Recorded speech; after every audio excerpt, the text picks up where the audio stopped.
And we're going to proceed with the Independent Investigation Monthly Update. Okay, Lyndon?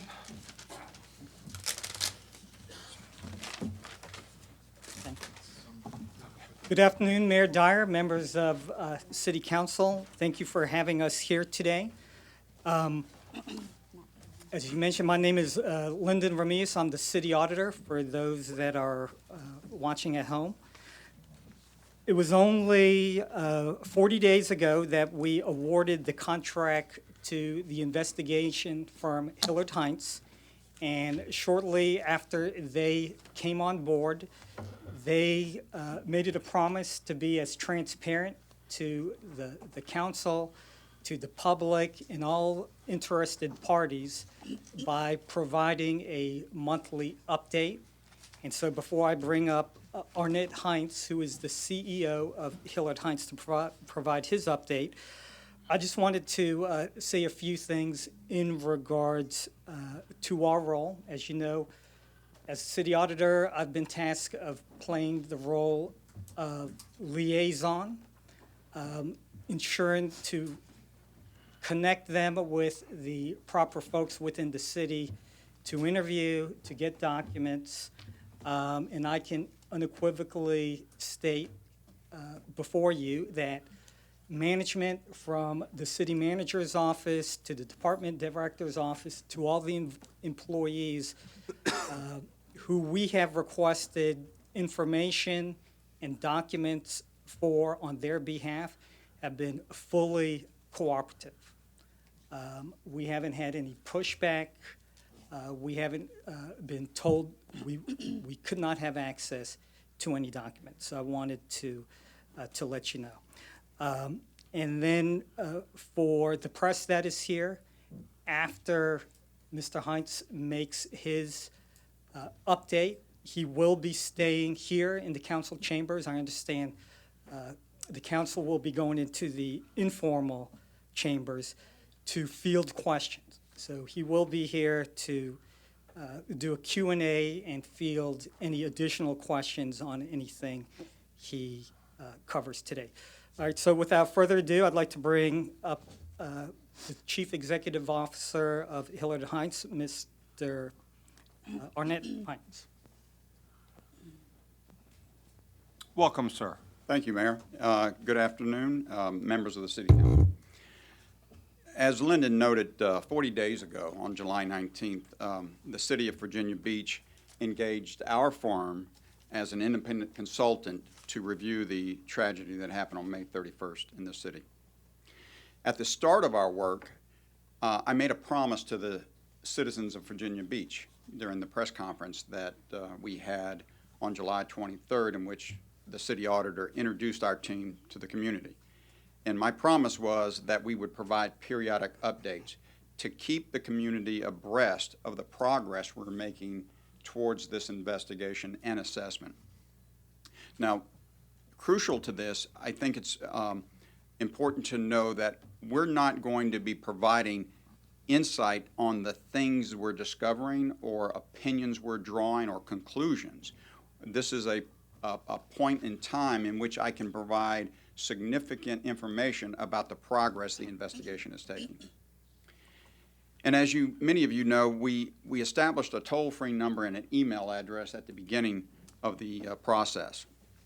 To date, we've received 95 emails and over 50 phone calls into this line from citizens, employees wanting to share insight, perspective, opinions. And we've taken every one of those and factored into the information we're gathering. Since the engagement, our team has been here on a weekly basis. We've been engaged with the entire city government and the employees and family members of the victims. To date, we've held 4 listening sessions, 2 community sessions on July 29th and August 8th, and 2 employee sessions on July 30th and August 7th. Along these 40 days, all departments of city government have been cooperating and supportive. We've received everything we've asked for, whether it's personnel files, related information like that, It's documents relating to emails, data, which in a minute you'll find is very significant, which has been provided. In particular, the support of the police department has been crucial in helping our team gain relevant insight and information that we need to carry forth your mandate. We have reviewed and assessed police and emergency response data, including over 10 hours of body-worn camera footage, 911 calls, first responder radio dispatch communications. As a side note, I would like to share with you and the public, as many of you already know, on that tragic afternoon, there were many heroic men and women of the police department and first responders, and our team saw that firsthand in this process. So I want to make sure that's acknowledged and something that the citizens of Virginia Beach should be extremely proud of, the heroic actions that day. In response to our request for electronic communication data and emails, we are currently reviewing and analyzing a very significant volume of data and information. And to summarize, so you can get your hands on how much data we're talking about, this includes over 2.62 gigabytes, which comprise over 6,500 documents. So these are documents, these are Word documents, these are PDF files, spreadsheets. So our team is analyzing that information that's been brought forward to us so we can make some effort to analyze the information and to see what relevance it has to this May 31st tragedy. In regards to emails and email attachments, we've got over 115 gigabytes. That's significant. In equating it to emails and the attachments that come with it, it's over 335,000 emails and attachments. So the challenge our team has is we have to set search streams up. We're indexing every document. We're looking for clues and insight that can help gain our perspective and opinion in this process. So it's quite a bit of data that we're analyzing. And just while some people may not be familiar with what a gig is, a lot of us are familiar with what a megabyte is. And for every gig, there's 1,000 megabytes. So that gives you a context on how large this is. To date, we've conducted over 90 interviews. These interviews have been with city employees, other stakeholders, and 47 of these interviews were from your colleagues and your co-workers at Building 2. We currently have another 23 employee interviews that are being scheduled at this moment. With respect to the victims' families, we have extended the opportunity for a conversation with our team members. Thus far, we have held 4 family sessions, and we will continue our outreach efforts through the various liaisons that's been established with the families. But I do want to emphasize that for any family member, for any family group that would like time with us, we are available. The emails are out there, the numbers are out there. Please don't hesitate to call us. And that also relates to anybody in the community that hasn't reached out yet. We want to encourage any member of the community to please reach out and call us if you feel like you have a point that you need heard, and we will listen to it. Overall, I believe our team has made great progress in these 40 days. But let me be clear, there is much more work ahead of us. Some of the key goals that we seek to achieve in the next several weeks, we want to continue our efforts of identifying, coordinating, and scheduling these interviews. Certainly connecting with all of the families is important to us, but we also respect families that do not want to have further conversation about this topic. The emails, the documents, the evidence that we're going to review is significant. In regards to a budget, as you approved, there's been a preliminary project cost that was estimated at $389,995. To date, our team has had what we refer to as a burn rate of 63% of that.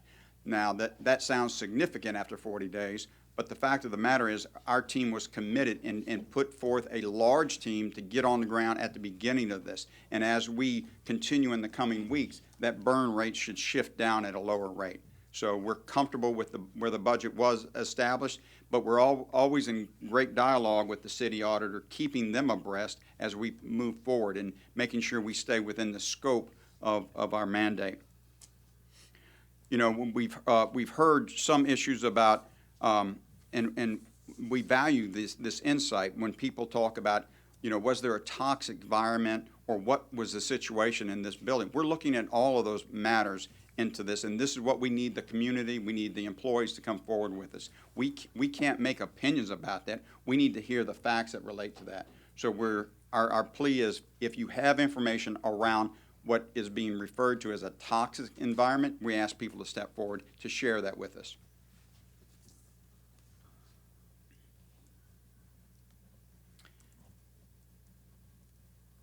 And as we finish here, our team continues this work, and I'll be glad to open it up for any questions that the mayor or city council members may have of me at this time. Any questions? I have a question. Aaron?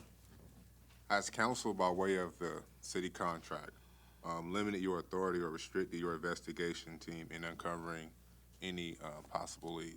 No, sir. I will tell you that we work in communities all around the nation and around the globe, for that matter, and I have the level of cooperation, support, and frankly, the hands-off approach that the members of every department have presented have done nothing but allow us the pathway to accomplish our work. So there's been no interference, there's been no suggestions about what we should look at, how we should look at it, opinions we should make. It's been truly as professional as we could anticipate. But does the contract limit your authority to weigh in investigating any possible leads or? What the contract has a scope defined around is the incidents of May 31st that led up to that. So if there are elements that are outside of the factors that led to the shooting, then that would be outside the scope. But if there was something that we felt that potentially could relate to it, we would certainly pursue that. And if that caused a scope outside the budget, we would let the city auditor know. But we would make the decision that if there was something presented, we would pursue that lead. Okay, Mr. Wood? Thanks. And then Sabrina. And I'm happy to hear you say that the council and the staff have taken a hands-off approach, because we wanted it to be truly independent. I don't know if you've seen there was an article over in the weekend paper, and it mentioned that there potentially were outside groups or individuals attempting to influence the direction of the investigation and or, quote, hijack the investigation. How do you deal with that? No one's going to hijack our investigation, number one. Number two, I have not been informed by any members of the team for anyone reaching out trying to do such a matter.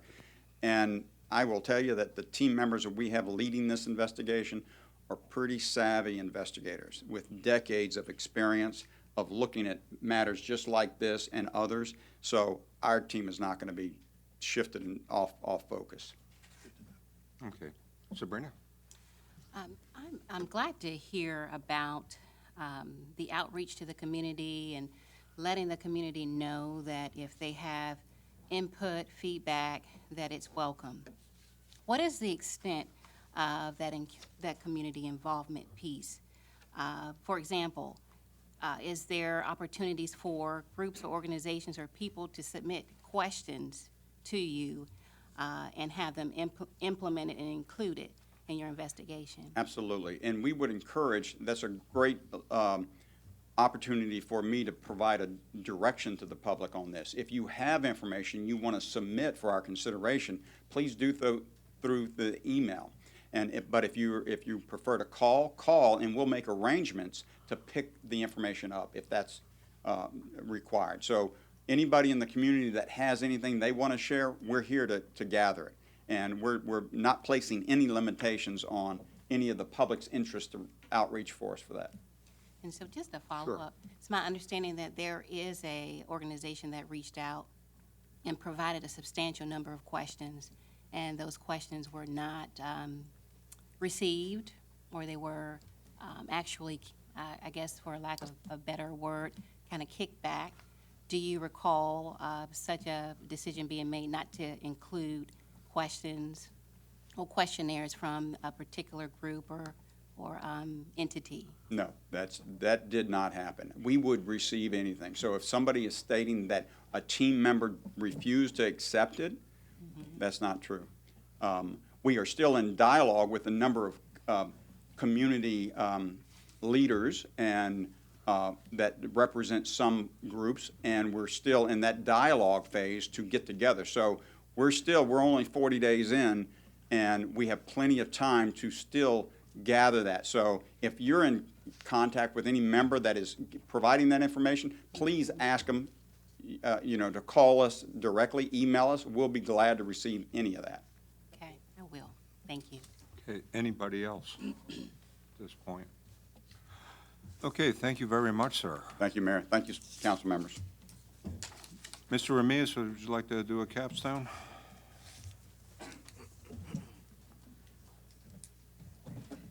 Okay, so once again, there's been full cooperation. We're very pleased at the progress that Hilliard Heights is making, the communication. They've been keeping us up to date.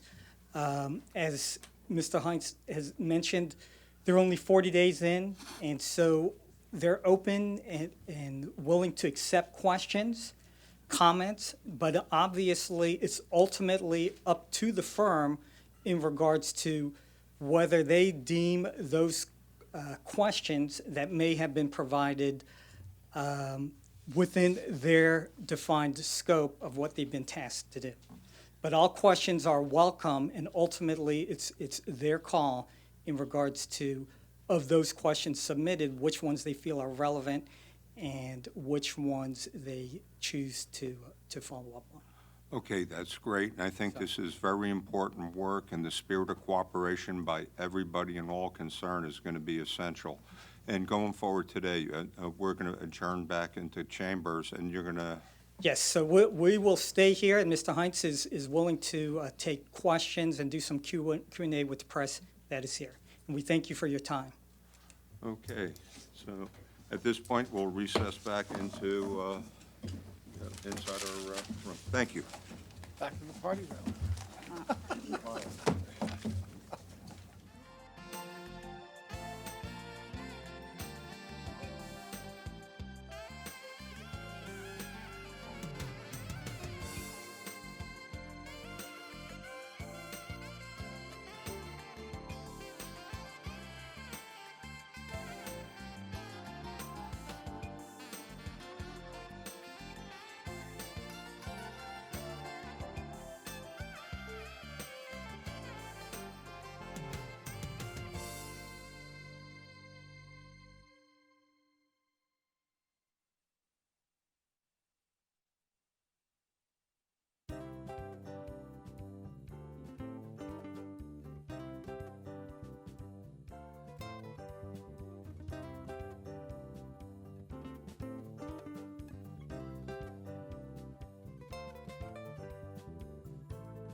Human Rights Commission Annual Report.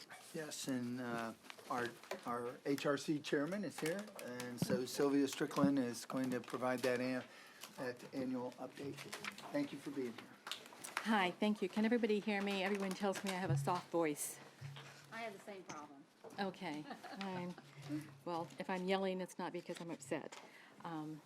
Mayor, Vice Mayor, City Council members, City Manager, good afternoon. For those of you who don't know me, I'm Sylvia Neri Strickland, the current Chair of the Human Rights Commission, and I am happy to be here. It's one of the few times I can come through your door and you're not dreading seeing me. So my deep appreciation to Human Resources for preparing the report, the annual report, and the PowerPoint. And I think I need to let you know that I've made additions to slides 4, 8, and 9, and I've added slide 18. Our Human Resources liaison chose the photos, and this one was memorable because we were at the oceanfront having a meeting with the Virginia Association of Human Rights, and it was taken 5:31 at a little after 4 o'clock, and we were texting with our HR liaison. I think I have this. I won't read you the mission statements, and it's in the packet. I would like to say, however simple our objectives seem, for us, I think it feels more like we go out the door each day and we're trying to make world peace. The Human Rights Commission was created in 1992. I believe at that time, Councilman Jones, Councilwoman Henley, and Councilman Moss were on the commission. Is that correct? I think I have that right. And my special gratitude to Councilman Moss for bringing my name forward in 1992. At that time, it was an 11-member commission. We met quarterly for about a half an hour. Today, the HRC is a 19-member commission with active liaisons, community partners. We have a regular monthly meeting and many meetings in between. We have events and other obligations also between those meetings. The City of Virginia Beach is the only Hampton Roads on the south side, only Human Rights Commission on the south side, and there is only one other Hampton Roads Human Rights Commission, and that is Newport News. These are our commissioners, and I wish I had photos of them. I do have a couple here, I think. Is Tommy here? Our vice chair, Dr. Virginia Jencock. The women are in charge for right now, so we like it. We've had quite a turnover of commissioners this year. As you know, Councilman Michael Bellucci joined you and left us. We had Vivian Blaze and William Rice, who their term limits were up. We lost one due to her health, and of course we had the passing of Father Park. Needless to say, we cannot thank Regina Hilliard and her staff enough for their support, advice, and hard work. We're currently between HRC liaisons, and we're especially appreciative of her HR staff support. Rod Ingram is so much more to us than our city attorney. He goes above and beyond, and we so appreciate his assistance and counsel. We are most thankful for his positive attitude, the education he attempts to give us, and the patience with which he does it. And our city council liaisons, we thank you. You are constant for us, and you're always there. Our department board liaisons are devoted, totally engaged, and contribute greatly to the discussions and activities. Since some of the work that we do arise over the weekends and at nights, they have provided us with their cell numbers. And I would like to say a special thanks to Deputy Chief Zuccaro and Lieutenant Thompson with the Sheriff's Office, who we call on mostly during those night hours or on the weekend. These are our volunteer hours, and there's supposed to be a total of everyone's hours. I'm probably going to say that they're very low, because as I became chair, I can guarantee you that next year, that number, 2,122, will be my total hours put in for the year. In addition, there's a lot of volunteering that goes on. Did I skip one? There we are, sorry. I'm trigger happy. There's a lot of volunteering that goes on. We go to many different functions that are not necessarily human rights related, but are of interest. I wanted to mention also, again, there's pictured Father Parks, and in the center is, I don't think this has a pointer, does it? The flag at half-staff, and we thank the city manager for making that happen for Father Parks. Thank you. Our recommendations to City Council. The Human Rights Commission submitted a recommendation to open an early shoulder season to begin entertainment prior to week 17. We didn't expect you to go get something in the water, but we thank you. We requested 3 proclamations this year, one for the season of nonviolence, one for LGBTQ month, one to recognize the 70th anniversary of Human Rights Day.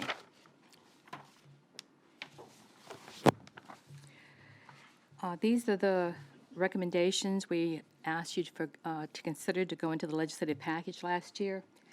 And the first recommendation of this kind that the Human Rights Commission made to City Council was in 1994, when we asked that sexual orientation be included in the state's hate crime law. And this was not a popular subject at that time. And the meeting was difficult. The mayor was on the phone, and the media was broadcasting live at 5. But in the end, we did the right thing. And we, like you, don't always have the luxury of making popular recommendations. As a side note, this was also taken May 31st in the morning at Norfolk State.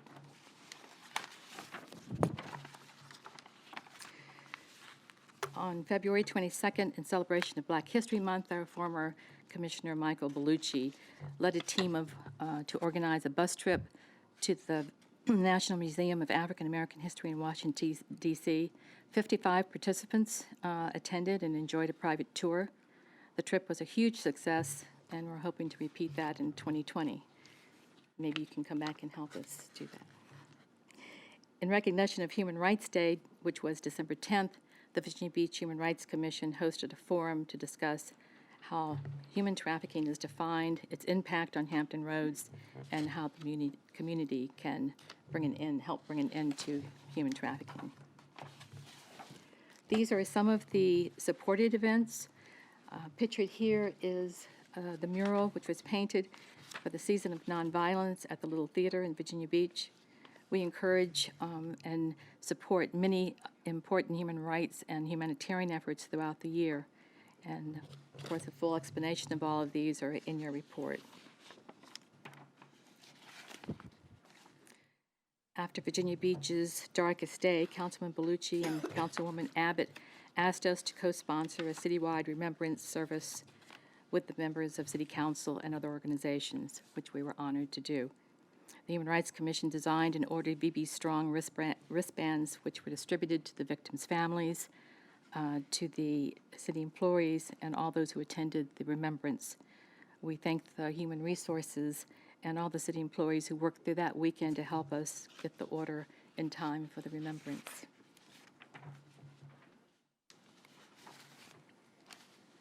We also observe Mental Health Awareness Month always, and our dedicated Mental Health Committee continues to be very actively engaged with the proper partners to bring awareness and education to mental health, which we view as important this year, and we may be doing a forum in December on mental health.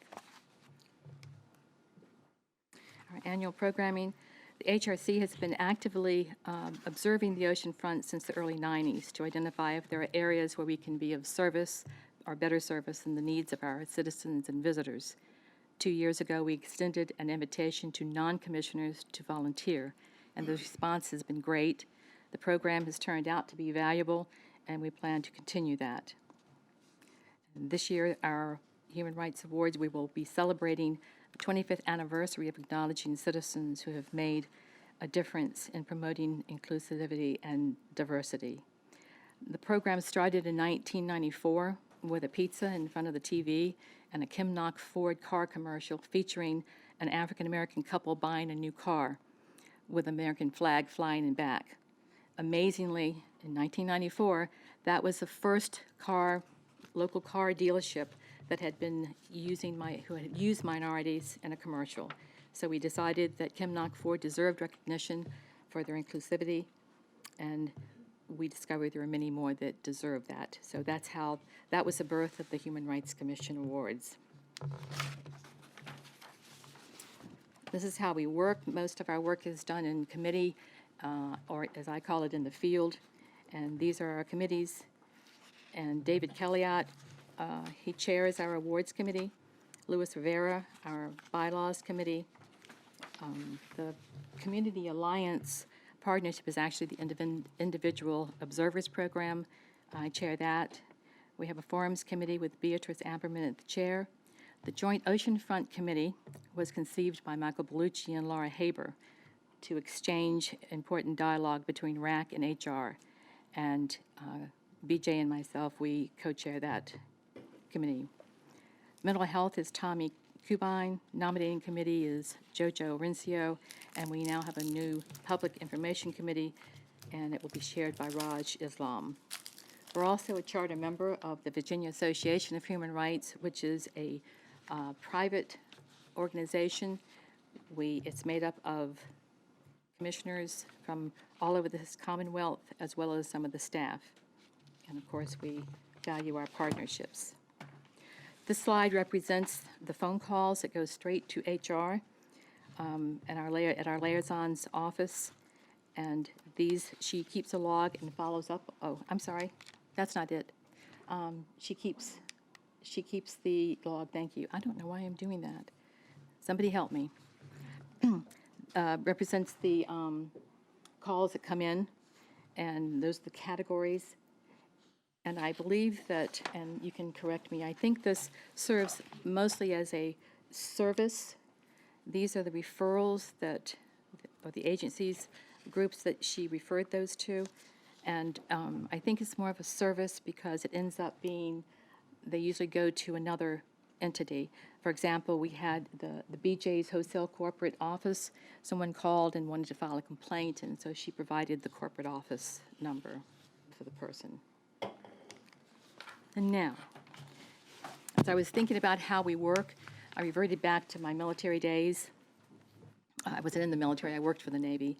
And if you've ever seen live radar, it's got a lot of clutter that you can see. Sometimes it's hard to find what we call a bleep on the screen, but we look for it. And when we see a bleep, we're the radar.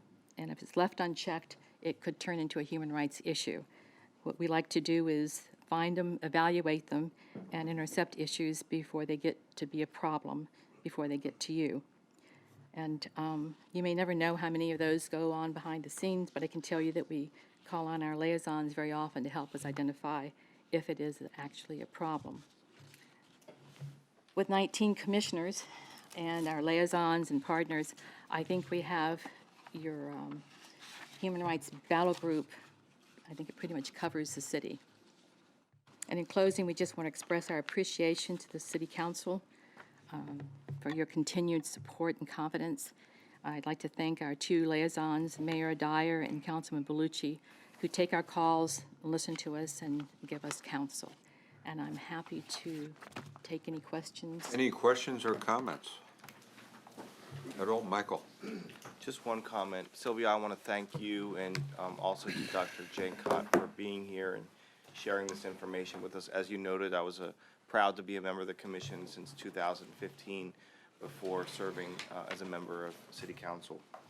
And I think the slide 5, which shows the variety of liaisons in the community, is a reflection of the strength of the work of the commission. Partnerships with the school division, with the sheriff's offices, with a variety of community organizations, as well as the volunteer work that occurs at the commission, will help to ensure that, just as you said, the issues related to human rights can be addressed and identified as early as possible so that we can continue to have a thriving community where people can fulfill their potential. And I just think the work that you do is so important, and I'm proud to be a liaison, proud proud to have been a member.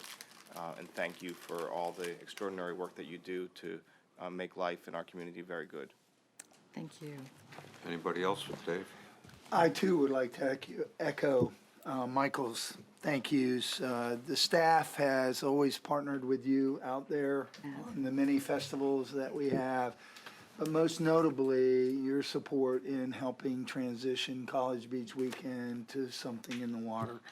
You've been there for the last 7 years. We greatly rely on your input. You are welcomed at all those occasions for that temperament that you bring to help us and the feedback that we receive every time you're out there. And it is a great partnership, one that actually puts that check and balance into practice, and it works. So thank you, Sylvia. Appreciate And it. thank you. And I've been involved, with the Human Rights Commission for 15 years now, and it's been a seamless continuum of people that have just dedicated themselves to this community in a most positive way. And the way that you handle some extremely difficult and challenging societal problems that we have existing in our community and our nation these days, the respect, the dignity and professionalism that you all have done is exemplary. Thank you. Thank you, sir. Thank you, everybody. Okay, thank you. Okay, moving on. All right, Mayor, members of council, thank you all for coming in today. Next, we have our Director of Benefits, and as you know, we have a combined benefits office. It's a combined city and schools consolidated benefits office. Linda Matkins has been there for 16 years, and she's been instrumental in helping administer a very large organization. And so we asked her to come in today to provide an overview of retiree dental benefits and to discuss with you and to get some feedback from you regarding what might be a better opportunity for our retirees as well as for both the city and the schools. Thank you.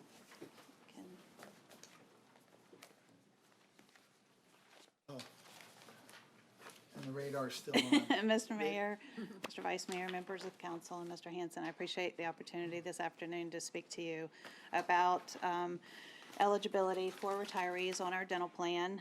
Several years ago, we discussed the eligibility for our Medicare eligible population. They have remained on our plan. But now that we're in our 3-year initial contract term with MetLife,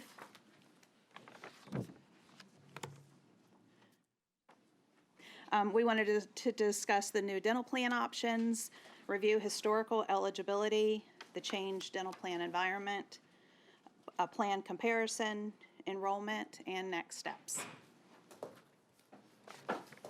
You don't really need the slides, so we'll move along, and if it can get up, then that's fine. We have them. Just tell us which slide you're on, we're doing great. Okay. I'm on the slide talking about new dental plan options. That's the heading. So there are now new dental plan options for our Medicare eligible retirees. There is the MetLife Take-Along Dental Plan, which is offered to employer-sponsored plan members with competitive plan design and rates. And it's available to any member actually leaving our plan. So as our dependents are aging out, they could elect this plan. And we are conducting an RFP for a Medicare Marketplace. Oh, they were going there already. We're conducting an RFP for a Medicare Marketplace vendor, and there are Medicare Marketplace dental plans. They are plans with Emeritus, Cigna, Humana, MetLife, and Renaissance Dental. I'm still not on the right page here. When you say Medicare Marketplace, just to make sure I understand, I do know that there's these, I'll call them all-inclusive people that sign away and they join this thing and they no longer directly engage with the Medicare or the federal government, but through private insurance, and many of them offer dental plans as part of that end-to-end coverage. When you say Medicare market plan, since the terms are so many, what does that specific legal term mean? Well, the Medicare Marketplace, it's not just the Medicare Advantage plan, which is what you're referring to. It's an organization that has a marketplace. They have a website, they have counselors that reach out to our Medicare eligible population, like, assuming that they're currently enrolled or as a retiree or even an employee, 6 months before they become Medicare eligible. They reach out to them, they educate them. There's usually about 3 touch points to that. And then they do help them enroll in whether it's, Part B, whether it's a Medicare Advantage, whether it's the Medicare Part D for pharmacy. They have vision and they have dental. But like the So that's all Medicare Advantage, encompassing. all that cost is on the marketer side, not on the Correct. city side. Correct. All right, very And good. it doesn't cost any more for the member to go through that marketplace than they were to just find it on their own. It's just a vehicle to help them. Okay. So, I'm trying to understand, what does this retired city employee get in exchange for us giving them this marketplace access to our employees? What did, they just, I'm assuming the premiums are the same as if I were to go find, Cigna. they are. So what happens is, I think from the back end, I think they get compensation, but it's not built into the member electing that coverage. I guess let me rephrase. So my question is, we're giving this marketplace access to this group of people that they would normally have to market to through other channels. What are we getting in exchange for that information? We aren't getting anything other than the service that we would provide to our Medicare eligible population. So today, and this presentation isn't really about the marketplace. Curious. Right, but it's just an opportunity because today, we cover Medicare eligible for health, or retirees for health only until they become Medicare eligible, and then they have to come off our plan. So what we do today, we're only providing them with information. We do have like senior services of Southampton Roads come in and talk to them, and Social Security to kind of help them, but we don't really provide them a good handhold when they're turning Medicare eligible. And we'll get into how we began covering Medicare eligible for dental in just a second. Okay. So this Medicare Marketplace, there are plans with Emeritus, Cigna, Humana, MetLife, and Renaissance Dental. And this Medicare Marketplace, like we were talking about, they are tailored to assist those Medicare eligible population. They provide this outreach to members becoming Medicare eligible. And like I mentioned, it typically starts about 6 months before, so that they can get familiar and be able to elect a plan when they become Medicare eligible. They provide free counseling with highly trained advisors. They go through a lot of training to be able to handle these folks, and they provide free assistance throughout the year with any questions, any problems on their plan. They offer assistance during the annual open enrollment Medicare time. And then they also provide website tools for plan comparison and selection. And there's healthcare.gov dental plans through Anthem, Delta Dental, Dominion, National, Renaissance, The Guardian, and others. So prior to 2004, the pre-Medicare eligible retirees were offered dental coverage if they had coverage as an employee at the time they retired. But we did not offer coverage to the Medicare eligible population for dental. And then in mid-January, an appeal from Medicare-eligible retirees led to a change in eligibility, and the rationale for that was because the individual dental options were very limited at that time. And then there were HMO-type plans, and that there were limited provider networks that made it difficult for members to get appointments. And since there was no employer contribution provided for dental, and there still isn't, there was not a perceived cost to administer the plan. And in 2004, during this appeal, we did retroactively offer coverage to 57 Medicare-eligible retirees, and 34 of those took us up on it and retroactively enrolled. But the dental plan environment has changed since that time. As mentioned earlier, there are expanded individual dental plan options with the MetLife Take-Along Dental Plan, the Medicare Marketplace, and healthcare.gov. And there has been a significant increase in enrollment. As mentioned, in 2004, we enrolled 34 Medicare-eligible retirees, and today there are 2,433 Medicare-eligible retirees on our dental plan. I'm sorry.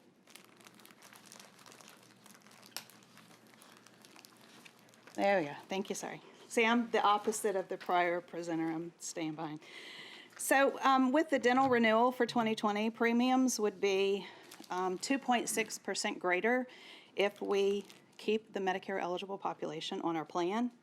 And even though there's not an employer contribution, since actives and retirees have a blended rate, there is an implicit subsidy, which means there is an impact on our OPEB liability. And there would also cost $2.60 per member per month to include the Medicare-eligible population on the Benefit Focus online enrollment platform. Are you gonna touch upon that liability later, or will that be? We didn't do an analysis of it. We just know that dental is part of the OPEB liability, the GASB liability. I believe it is. I know you do. And so no, there has not been an analysis to understand the cost involved. It's Okay. just so this plan comparison, this shows the plan that has the closest plan design to our current plan, probably because they're both MetLife. But our gold plan has over 85% of the Medicare eligible enrolled, and this MetLife take-along medium option most closely represents our plan. So the calendar year maximum for that take-along plan is actually higher than ours at $1,500, but there is no orthodontic coverage. Otherwise, the plan design is very similar. And the premiums for most of the tiers are less with the take-along plan as well. The tiers with children are higher, but there's only 23 Medicare-eligible families with children on our plan at this time. Can you repeat that number again, please? What percent with children? Oh, 23 Thank you. families. And this shows the enrollment for our Medicare-eligible retirees, and there are more than double the number of Medicare-eligible retirees on our plan than there are our pre-Medicare eligible members. There's about 1,100 folks that are pre-Medicare eligible on our plan.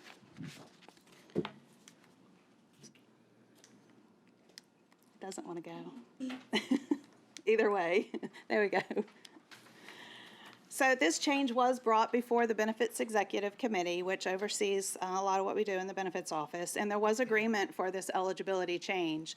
So to move forward, next steps for the Medicare eligible retirees would be to implement the MetLife Take-Along Dental Plan, to provide communication and assistance to the Medicare eligible retirees for 2020 plan election, and to implement the Medicare Marketplace, which is where we talked about that they would provide online resources and counselors for the Medigap, the Medicare Advantage, the Medicare Part D, Vision, in addition to the dental plan that would be available to them. And then for active employees and the pre-Medicare eligible retirees to renew with MetLife for 2020, not to include the Medicare eligible retirees. And we need to finalize our 2020 dental plan rather quickly with open enrollment communication materials finalized, printed, and released, website revisions, program rates into our payroll systems, and with VRS to update their premiums as well. I'm happy to answer any questions. Any questions, John and Jess? I'll yield to Jessica. I have a question about, so let's say we implement this for the user, what changes in terms of enrollment? Does it look like the same thing? Does it still feel like they're enrolling in a plan, or does it take them out of our? So today, they're handled separately anyway, because several years ago, when we implemented the Benefit Online Enrollment Platform, there's a cost to that, which we talked about.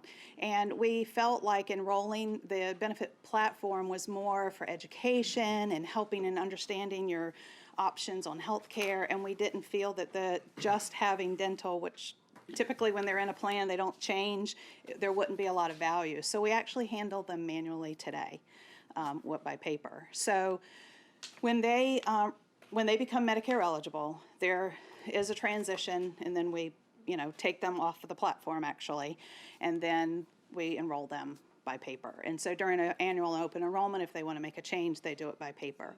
So what would happen with these folks is we would be providing census data to the Medicare Medicare Marketplace when that is implemented, which we're in the middle of the RFP now, so it may not be available on 1/1/2020, but the MetLife Take-Along Plan is available right now. And there is a website where they can either call, they can go on the website.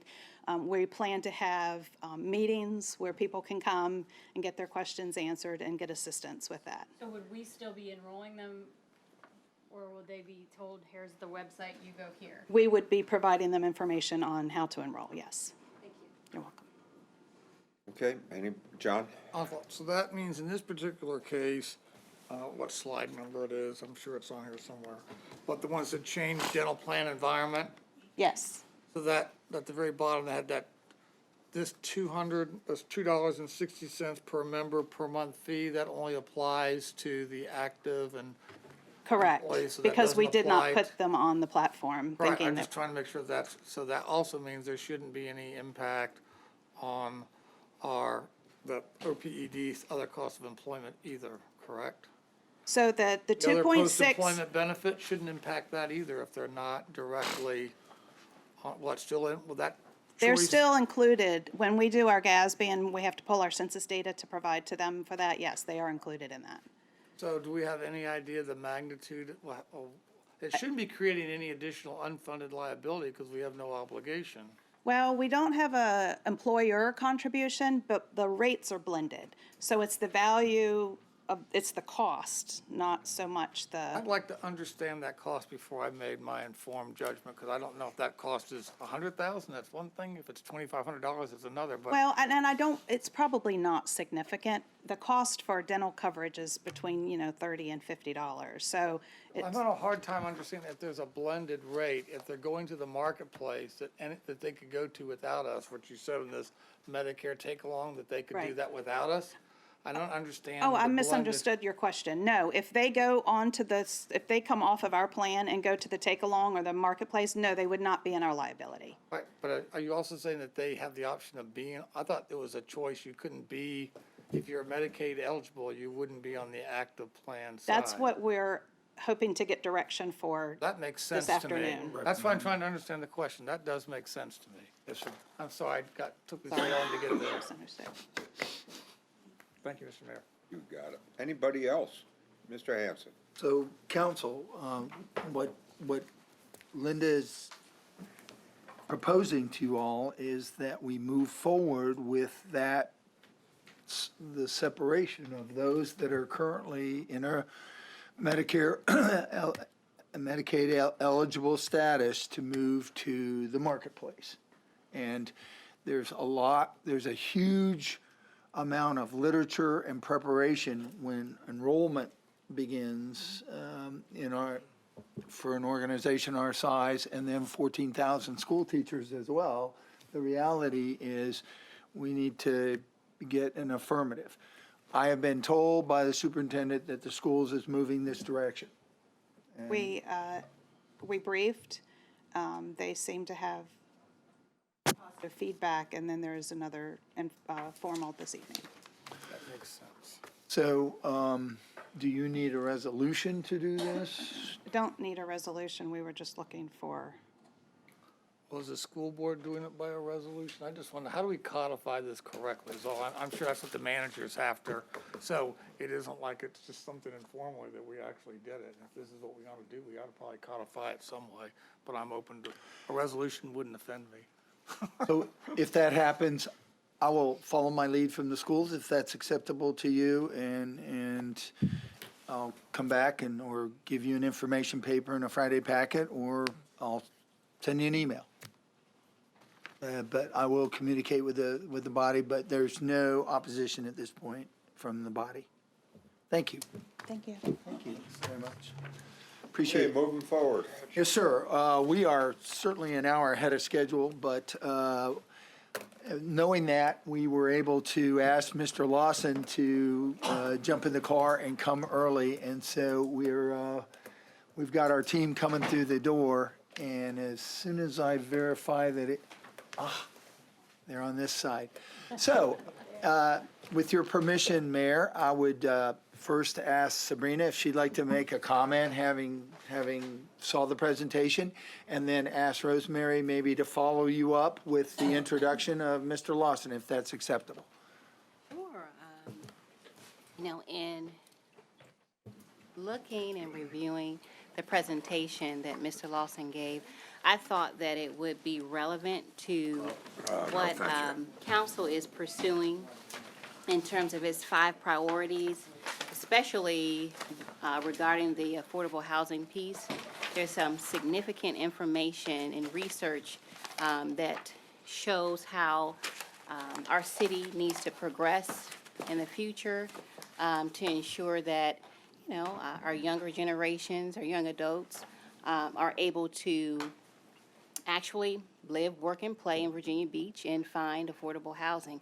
And I think that Mr. Lawson has provided just clear-cut information on how to do that. So I'm hoping that City Council, moving forward, City Council can maybe work in tandem maybe with him in some way or effort to make sure that affordable housing is a realization in the city of Virginia Beach. Rosemary? So, when Sabrina and I were at the last Housing Advisory Board meeting, Steve gave such an important presentation that ties 2 of our main missions, where is affordable housing with bringing in jobs and economic development. And it just made such an impact on me, and I thank you, that I really wanted Steve to come and share it with the council, because that's a lot of what we have to do moving forward. And he is a very important person with a lot of responsibilities, and I'm very grateful for you to come and share this with me. And I'd like to read your background if you don't mind. Stephen E. Lawson is a 3rd-generation builder and developer. Steve is chairman of the Lawson Companies, a multifamily and single-family builder, developer, and property management company based in Hampton Roads. And for more than 45 years, the company has been active in the financing, development, and management of single and multifamily housing, serving affordable and luxury clients with consistently excellent service and value. As chairman of the Lawson Companies, Steve oversees a portfolio of more than 5,000 apartments and $20 million in annual construction and development. Lawson has built or renovated more than 30 apartment communities throughout Hampton Roads, including both market rate and affordable housing. The company has also constructed and sold more than 800 single-family homes and townhomes, representing more than $130 million in sales. This includes the recently completed Seaside Harbor development, which a lot of us were able to tour in the resort area. In addition to his development work, Steve has played an important role in both local housing policy and national housing policy development. And Steve was a charter member of the development of our workforce housing program. And he actually created the spreadsheet, which we still use to calculate various costs and allowances in the program.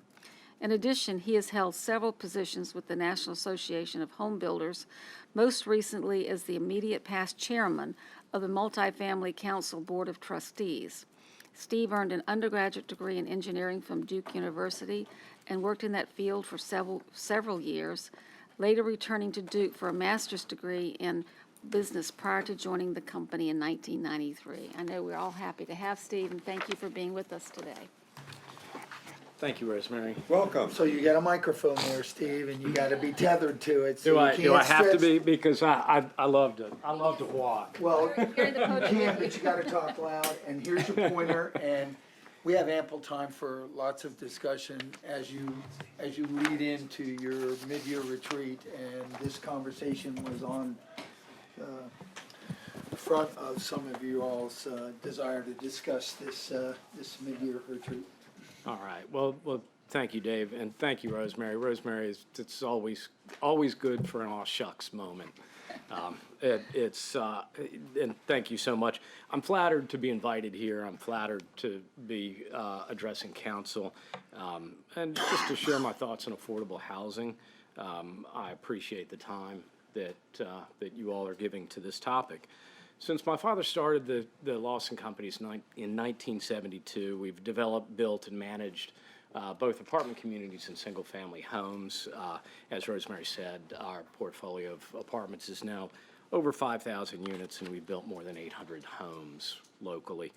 I'm proud to say I'm a third-generation builder, but I probably shouldn't be too proud of that, because all that really means is that masochism clearly runs in the family. Anybody in the building business would know that. We beat our heads against a lot of walls, and we deal with a lot of different problems, both regulatory and logistical, just getting things done. My introduction to housing policy started many years ago when I started tagging along with my dad to the Tidewater Builders Association meetings. And after that, I started tagging along to the National Association of Home Builders meetings. And I've been active there for about 20 years now. In many different committee appointments at NEHB, I've been really fortunate to have had the opportunity to really dive deeply into housing policy with some of the foremost experts in the country. I've been very fortunate to have been invited and given expert testimony to the United States Congress 3 times, and I've been fortunate also to have had the opportunity to brief the last 3 Federal Reserve chairs on housing issues and policy. And that, plus exactly $4.62, will get me a cup of coffee at Starbucks, just like everybody else. What it has done is it's exposed me to some I think really great policy discussions about housing, and that's something I'm passionate about. So today I wanted to talk about the future of affordable housing in Virginia Beach. This might seem an unlikely question to talk about affordable housing, but I really want to step back and say, what do we want our city to look like in 10, 20, or 30 years? The same or better? I think we all want it to be better, obviously. Similar people. Do we want to attract new people? How about our own kids? Or do we want things to stay the same? Do we want to dig a moat around our castle in an attempt to just freeze this moment in time forever? I think I can tell you what my answer is. I want Virginia Beach to be a place that my 11-year-old would like to stay or come back to if he ever leaves. And there's a caveat there. It has to be a place where he and his generation can afford to live when he grows up, goes to college, hopefully, but I take nothing for granted, knock on wood. And for this or any other goal to be realized, we have to know and address the changes that are on the horizon. So here's the agenda for the day. This is just, in addition to thinking about the big picture, I wanted to hit 5 topics. Number 1, changes that we know are on the horizon, the need for affordable housing, Econ 101, supply and demand, the economic realities of building affordable housing, and our city's opportunity and responsibility as well. So the first topic, changes that we know are on the horizon. This is what David Dixon, who's a city planner and an author who's very well known for helping create new mixed-use urban districts in both cities and, more importantly, in suburbs as well. David leads the Planning and Urban Design Department for Stantec's Urban Places office in Boston. And when the American Institute of Architects awarded him their most prestigious medal, which is their Thomas Jefferson Medal, they praised David for a lifetime of significant achievement in creating livable neighborhoods, vibrant civic spaces, and vital downtowns. And Residential Architect magazine also named David to their Hall of Fame. I was fortunate enough to see David at an Urban Land Institute presentation in Richmond last year, and he was kind enough to allow me to share some pieces of what his presentation was. He wrote this book called Suburban Remix, and I thought it was a very forward-thinking, very great summary of the latest thinking on what our cities need to do in order to stay relevant. There are three things that he talks about: demographics, economics, and disruptive changes. And I'll go through each one of them. So demographics, of course, everybody's talking about the millennials. The millennials are, they are the biggest single generation ever. Born between 81 and 96, so they're 23 to 38 years old now.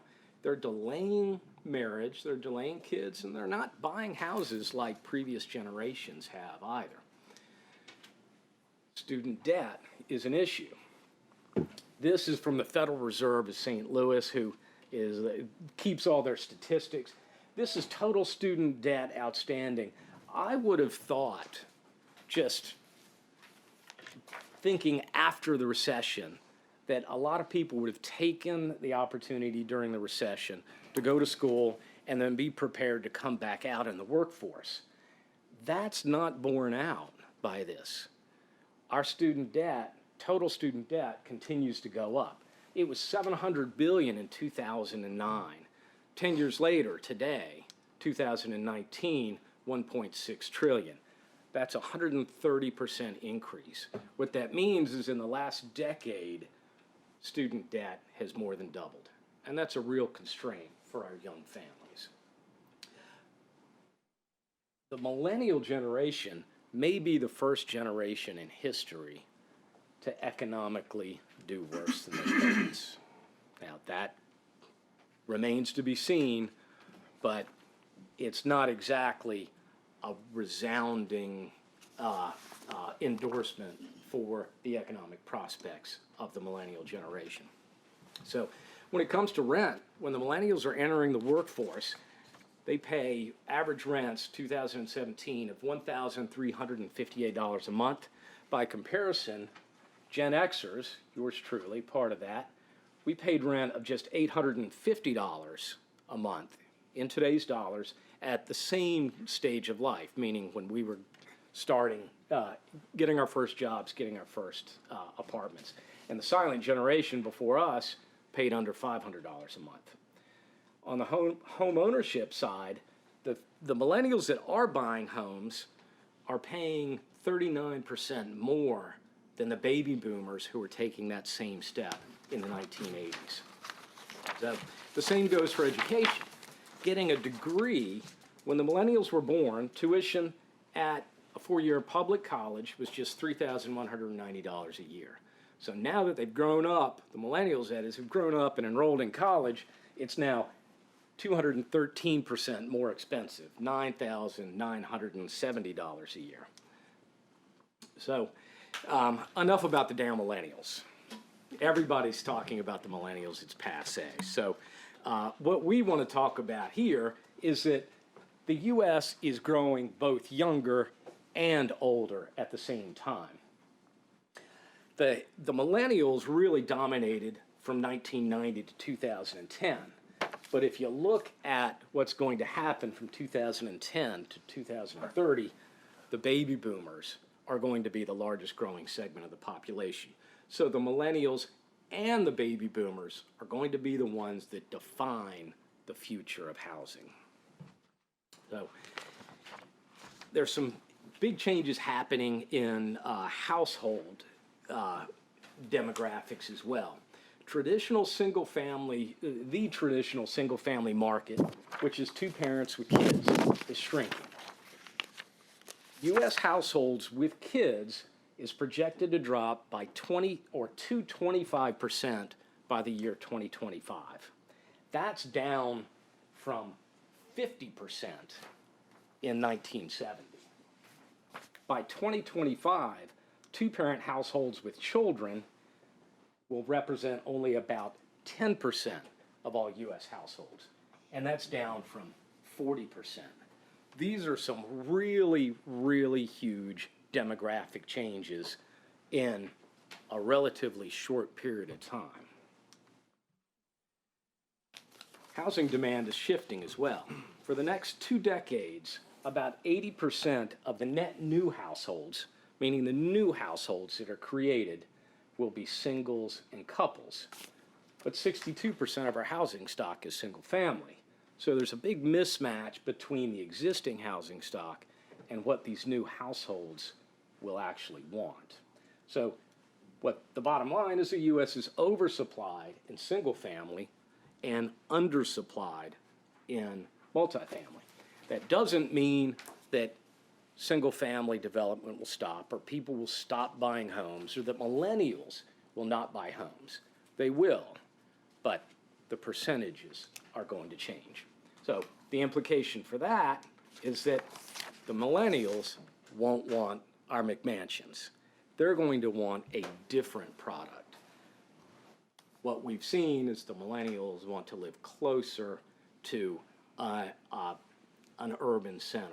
They want to be, a lot of millennials don't even want to drive or want to have cars. So things, their preferences are changing.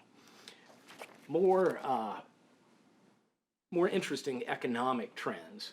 Higher income families are now moving to cities, and urban housing values are rising faster than the suburbs. And this is a reversal of a very significant long-term trend in urban versus suburban that we've understood for a long time. But I think these trends are starting to challenge the understanding that we have historically. Economics drives everything. And this is a great example of that, and it's close to home. In Arlington County has 7 walkable urban places. They dub those walk-ups. That represents 11% of the land mass in Arlington County. In the 1980s, this land was generating roughly 20% of county taxes and falling at the time.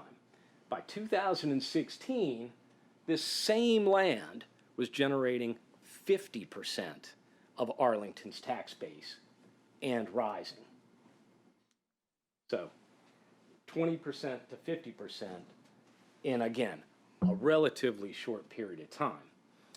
What's also interesting is that the school participation rate for multifamily developments in these walkable urban places is 1/13 of the rate found in the neighborhoods of for sale single family. So those multifamily households are paying taxes for the schools, but not actually sending kids to school. So under the economics drives everything as well. It drives everything good and bad. And for the good, in a study of 36 communities across the country, Joe Minicozy, who's the founder of Urban 3 Consultants, he studied the redevelopment of strip centers, and he found that replacing a retail strip with a 3 to 6 story mixed-use development increases the taxes paid per acre anywhere from 8 to 25 times, outweighing the cost of the infrastructure that went into those projects.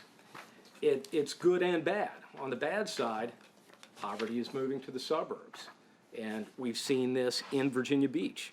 Virginia Beach's share of the MSA's highest and high-income and middle-income families actually fell from 2000 to 2014.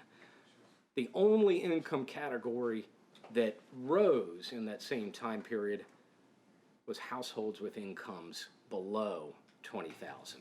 So again, this gets back to the reversal of these trends that we've taken for granted, these urban versus suburban trends, for a long, long time. Got it. Yes. That is, I think, not the correct conclusion to draw if you look at the data. Look at Yorktown has the highest incomes. You can look at Chesapeake, which I would not call urbanized, more suburban. We've lost a lot of high-income families to Chesapeake. They're not moving to Norfolk. They're not moving to Portsmouth. They're moving west. So I think in this case, while the data is true about losing, we're not losing them to urban centers. We're losing them to more to the west, where the housing that they want is affordable, single-family homes. In Chesapeake's now their average income's higher than Virginia Beach. Their level of poverty is lower. So I think the facts are right, but the conclusion that it says that we're moving to urban and away from suburbs. They're moving from one suburbanized city to a more suburbanized location of Isle of Wight, Suffolk, and Chesapeake. So I think the facts are right, but the conclusion isn't matching our local migration patterns. And I think your observation is on point as well. A lot of this are national trends as well, but I think those are, if they haven't played out locally, I think they are going to play out locally. But I think your observation, John, is on point. We don't have in this area a lot of areas, for instance, walkable urban places like Arlington does. But I think that's where we need to be focusing. That's my take on it. But very good observation. The third idea that David Dixon puts forth is disruptive changes. And the autonomous mobility revolution is real.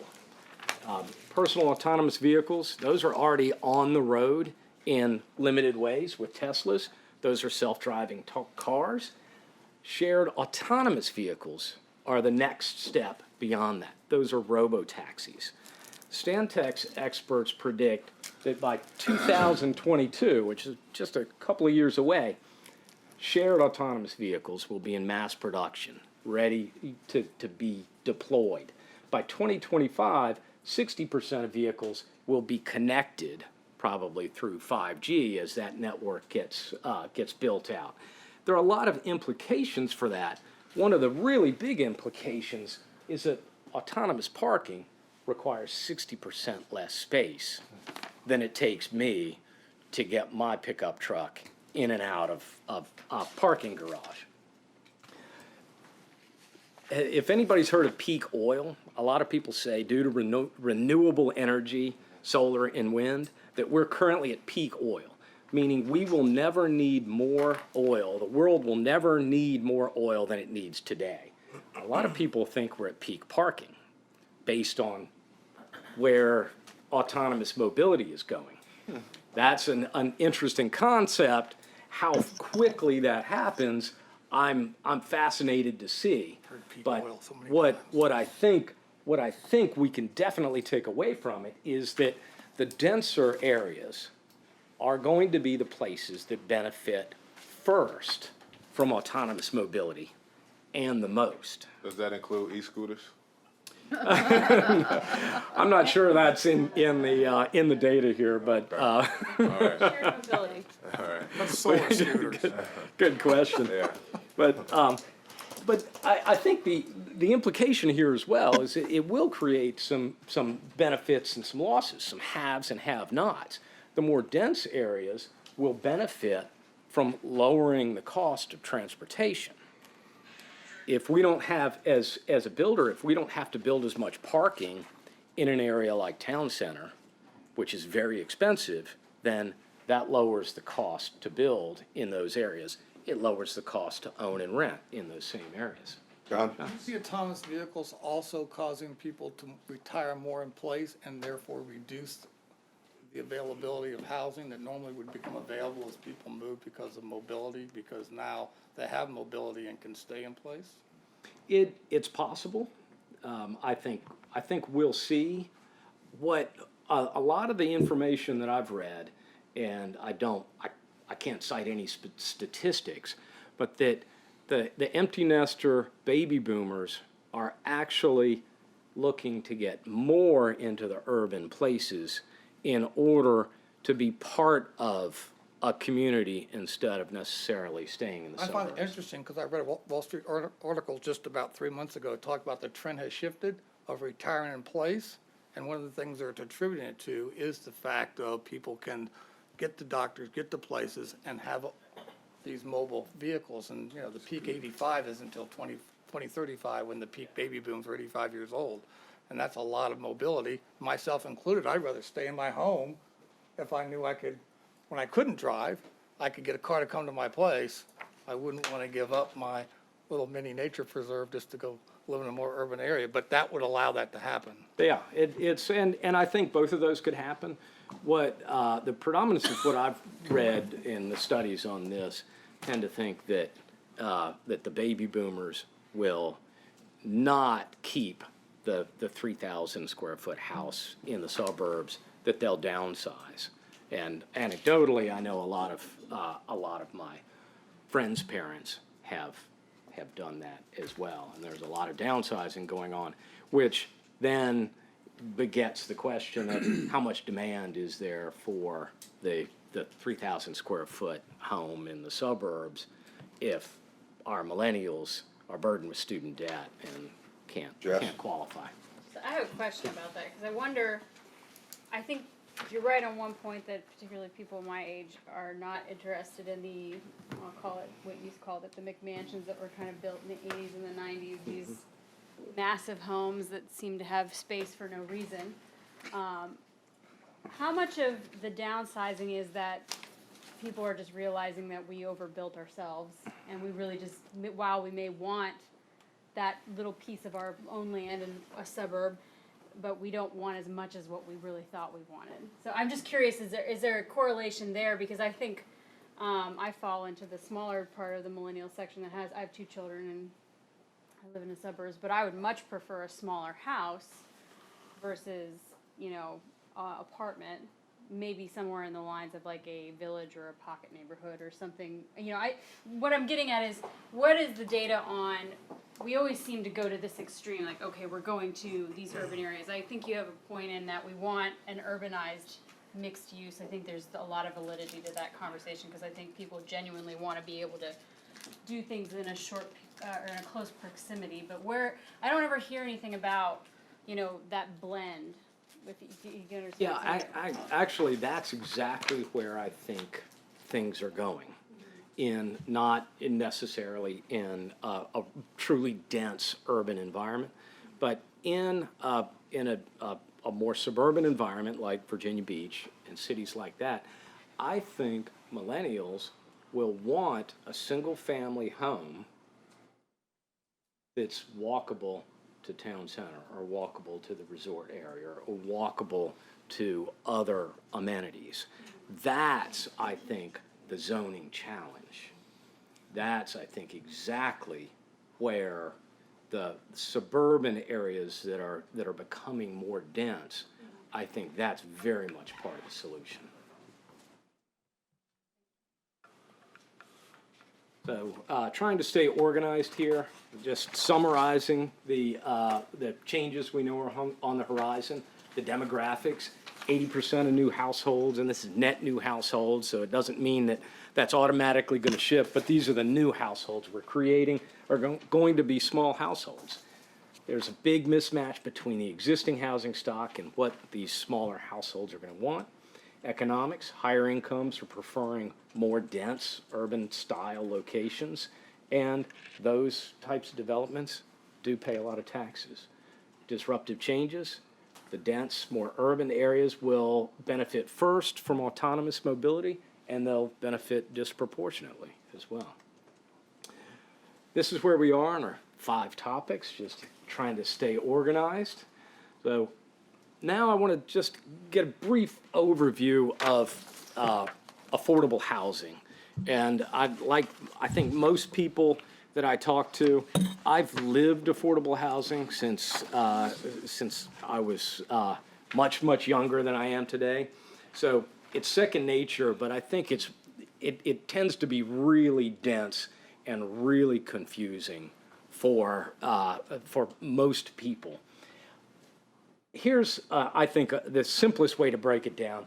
We look at affordable housing by percentage of area median income. And HUD HUD calculates the area median incomes and then defines the categories based on that.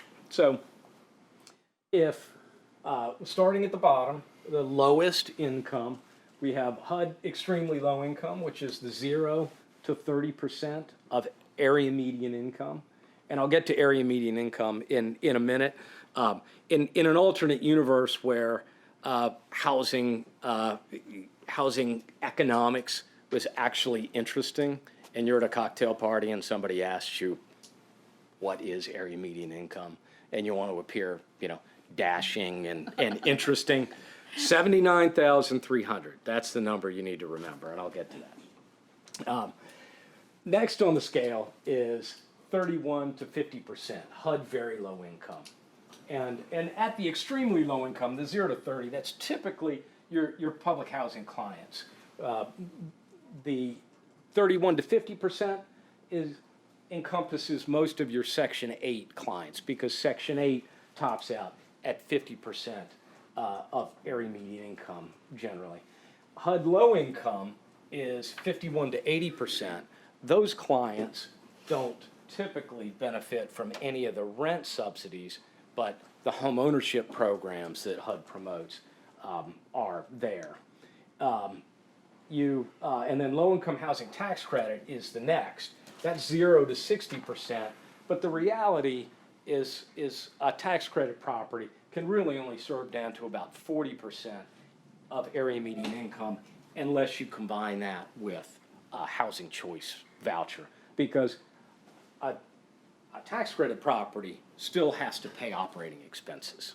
So those operating expenses are anywhere from probably 35 to 40% of AMI when it works out. So That's based on the 9% tax credit? actually, that's irrespective of 9% or 4%. But both of those have the same income requirements. So LIHTC can really only serve down to about 40%. And then above that, you've got, but that goes up to 60% of AMI. And then above that, they've got what the industry sort of calls euphemistically NOAH, naturally occurring affordable housing, which is really the older apartment communities that aren't in great shape anymore and naturally become less desirable. That typically 90 to 120% of AMI. But what does that really mean? And this is where the rubber hits the road. What does that really mean in numbers? So in Hampton Roads, the area median income for a family of 4 is $79,300. That's where that comes from. That is the 2019 AMI. That is adjusted for family size depending on how many people are in the family. That's for a family of 4, but it doesn't discriminate among a single mother with 3 kids or 2 wage earners with 2 kids. So it is very variable. But you also start to look at what does this mean, and these line up down here. What does this mean for someone who's a tax credit client?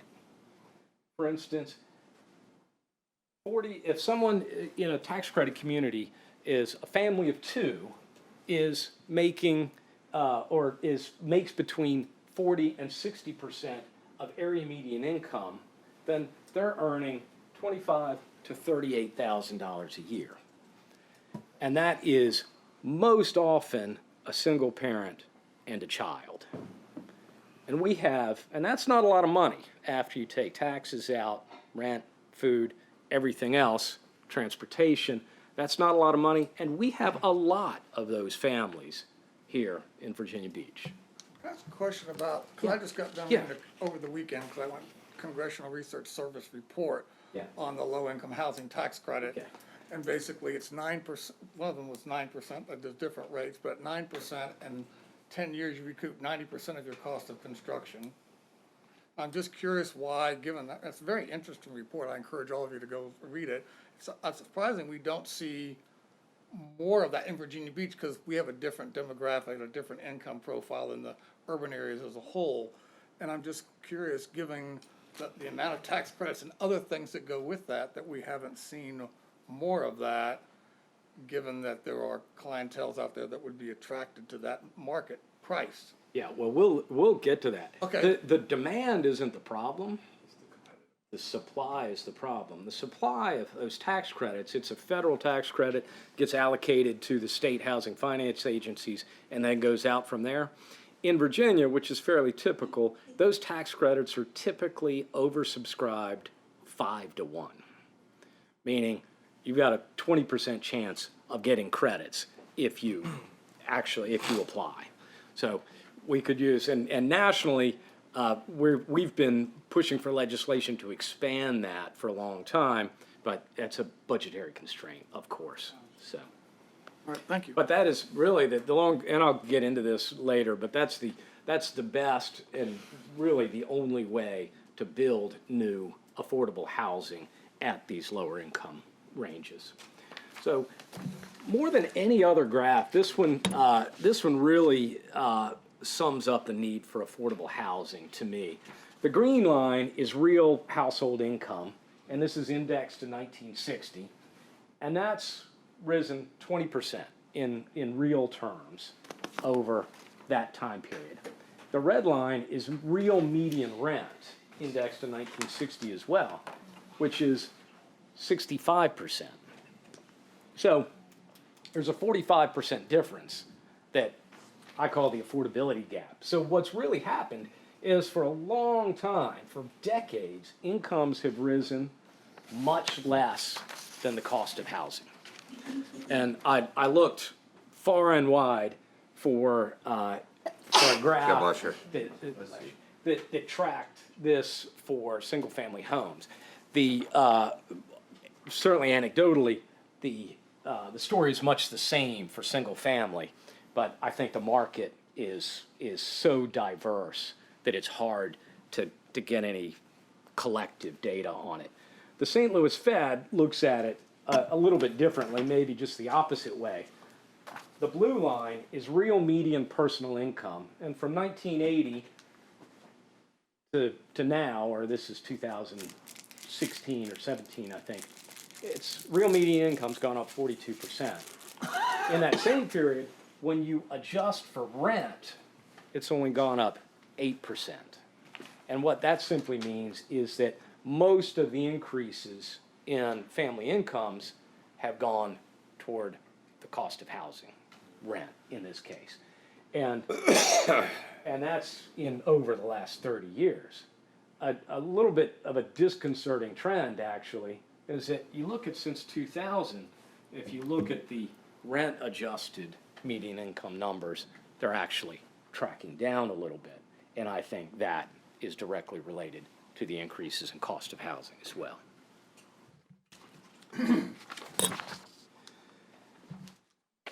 All right, whoops, went too far. So here's some local data, and this is the percent of cost burden renters, which I'm sure you've probably heard that term before. That is what HUD has defined as a family that pays more than 30% of their income toward housing.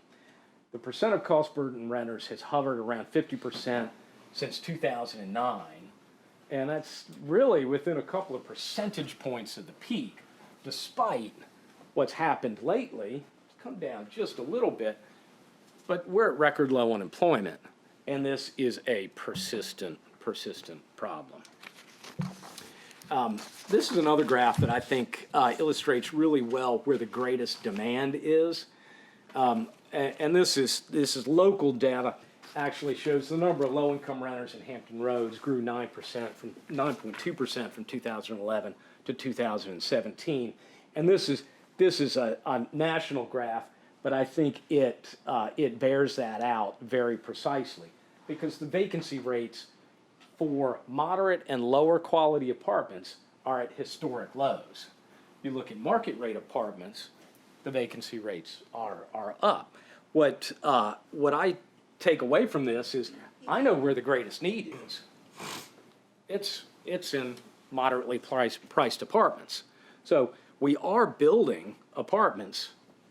We just can't afford to build the right apartments, and that speaks to the demand at these lower rent levels. And unlike many localities, we have a significant portion of our population with tax-free housing allowances and needing rental properties that creates a demand which doesn't reflect the normal demand that a normal community would see, or otherwise you wouldn't see that disproportionate production of high-end apartments because the underlying private sector economy can't sustain those prices.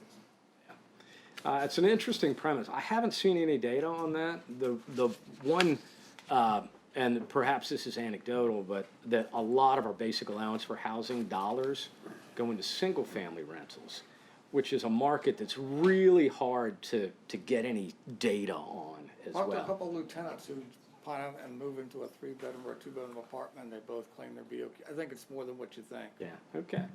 And And, certainly, it's hard to explain, if you're in the business, why would you be producing so many high-income apartments when you look at the private sector wages don't align with the production? So clearly, the income's coming from another source than private sector employment. That only leaves the military as the only other source of high income that you would be building that for. But I'm not out there building it, but if you look Yeah. at the underlying data, if you look at the employment volumes, you get those quarterly reports, which I'm sure you look at, Yeah. and you look at those average weekly wages and how many people are in those markets to pay those rents, it's not a big private sector base.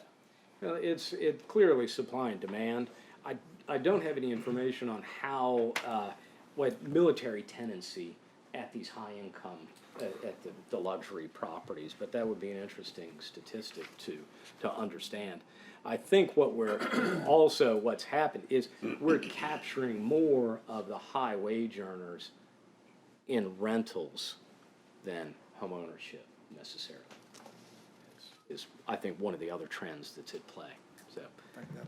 All right, so now that I've bludgeoned you over the head with statistics, and actually, I held back. I could go on for days through this stuff. But I understand, eyes glaze over, so. But, why is it a problem, or it's a problem? So why does it matter?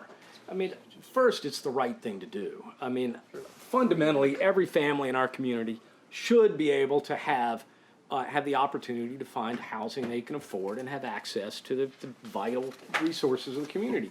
We need to build homes and apartments that are affordable to doctors and lawyers, as well as our teachers and our first responders and our restaurant servers. And if you're not persuaded by the fairness argument, do it because it's just in our own economic self-interest. Our city's economic vitality depends on policies that lower housing costs and create a diverse workforce. This is what our economic development office is yelling from the mountaintop, or at least the top of Mount Trashmore is about as high as we get here in Virginia Beach. But if we keep housing costs low, people can live where they work, less traffic, cleaner air, less we have to spend on roads. I mean, that makes sense. Families with less money also have to spend a greater proportion of their incomes on housing. They have less to spend on things like education and health, and that affects the greater community. So addressing the affordability problem will lead to better health outcomes, greater employment, education opportunities, stable communities, and a stronger local economy. Building as well is a great economic multiplier. Building new housing has a very well-documented multiplier effects, meaning Like on the West Coast, they have spent billions of dollars on public housing, affordable housing, and there's no correlation between the housing that they spent and increased wages. Are you aware of any studies that show that average wages have gone up because of that? West Coast is the best example. No one has spent more money other than New York on affordable housing, and it's no more affordable today than it was when they started. So I'm just curious, do you know of any examples where there's a correlation between a causality, Yeah, cause and effect? I haven't seen the cause and effect. I think what's happening is that the demand has simply just outrun supply so greatly that the economics can't keep up. So is there a knee in the curve in your opinion? What is the level that you'd have to be to get to the knee of the curve where you'd see the benefit? I haven't seen anything that addresses that, but it's a good question. So here's where we are. We're number 3 on our list out of 5 topics. Econ 101 is next, which is supply and demand. So this is from CBRE research looking at Census Bureau data with Moody Analytics as well. So over the past 8 years, U.S. housing construction hasn't kept pace with household formation. So we're just building fewer homes and apartments than households are being formed. So the undersupply is actually even greater if you factor obsolescence into that. But for simplicity's sake, they left that out. So the undersupply has been a major, according to their study, a major contributor to rising single-family home sales prices and multifamily rents. And they further go on to say rising land costs, increased labor costs, greater development regulations, and many other factors have contributed to the rising housing costs. So to jump in the numbers, this is in the 2010. So this is annual data for this decade alone. So the 8 years we've been in this decade, household growth has been 1.04 million units or households a year. That means 1 million more households a year have been created. But we've been actually building 0.88 or 880,000 units. So every year this decade, we have produced 160,000 fewer housing units than households have been created. So do we wonder, do we wonder why there's a shortage? I think this is pretty clear. If you look at this, take 160,000 times the 8 years, that's almost 1.3 million homes. And this is nationwide data. 1.3 million homes that are, or 1.3 million fewer homes than households that were added in the first 8 years of this decade. So the Harvard Joint Center on Housing actually goes one step further and estimates that we need to create 250,000 new housing units nationwide in order to catch up to the deficit that's already been created. So this is getting back to supply and demand, and this is the supply side. Suburban zoning does restrict the supply of housing. It's typically exclusionary, meaning you can't build a single-family home below a certain price based on the size of the lot, the size of the house that's required. So, and a recent report from the Brookings Institute notes that land use regulation and local property taxes badly need a 21st century makeover. Low-density, single-family housing will not accommodate population growth, but far too many local governments still have zoning that prioritizes large lot single-family over townhomes, multifamily, or mixed residential commercial. And for housing supply to grow, more localities need to update their zoning, their building codes, and property taxes to allow and incentivize higher density housing, particularly near employment centers and transportation infrastructure. So remember the reversal of the suburban versus urban dynamic. I think a lot of zoning codes in cities across the country are probably 50 years old. A lot of our zoning codes were born in that area. Harvard Joint Center for Housing Studies notes that the most significant factors affecting the supply of housing are rising land prices and regulatory constraints on development. So to translate that, our land use approval process is the regulatory constraint that they're talking about. And there's nothing wrong with that. We have to have regulations around this. But the approval process is hyper-local, it's hyper-political, and I know I'm not telling anybody in this room something they don't know, but it also empowers, in a lot of cases, the loudest voices in the room, and sometimes the least informed. Rezoning for higher density almost always involves a battle, and so good development ideas, in my opinion, get killed all the time. That lengthens the time to build, it raises the risk, and it increases cost, and it's a disincentive for the industry to try. But simple math tells us that higher density equals lower land cost per unit and more affordability. That's certainly not true in New York City. Well, again, I think demand is so But far my point is, outstripping. but these are generalizations, you gotta look at each marketplace. For example, you don't see much stick construction, once you go over the stick construction limit, then you go to the concrete or the steel, your construction costs go up by threefold. And therefore, while you get the density, the cost per square foot, none of it's affordable, which is New York City's problem. Yeah. Which is why they're basically renovating their lower density parts of their city, because that is affordable, because of the high cost of construction. So this is a very complicated, or intricate, not complicated, a Yeah. very intricate dynamic. And while you can talk about national generalities, there actually is parts of the country with surplus housing. And if you were really a big league economist, you'd say, well, we gotta be attracting people to move to the places where the housing already exists versus building new housing where it doesn't exist. So all those things are hard to regulate when people have freedom of choice. So I think sometimes when people look at these things and they think, oh, I got the checklist, as you know, because you're in the business, it's a very intricate dynamic that changes just by interest rates. Yeah. Phenomenally change. You can get a negative interest loan mortgage in Denmark today. It's hard to believe. Pay back less money than you borrowed. So I think there's a lot of situational aspects They're to these very- things as you move forward. Very, very much so. But I think what we need to do is challenge ourselves to think differently about what we want in what we want our city to look like in the future. Sabrina, did you have a? No, I'm just agreeing. Okay. Dan, continue. Okay. So this is the only slide that even mentions politics at all. But because I think housing has always been a bipartisan issue. And I'm encouraged that affordable housing maybe is now as well. HUD Secretary Ben Carson tweeted, and I do not advocate government by tweet, by the way, just so I will go on the record there.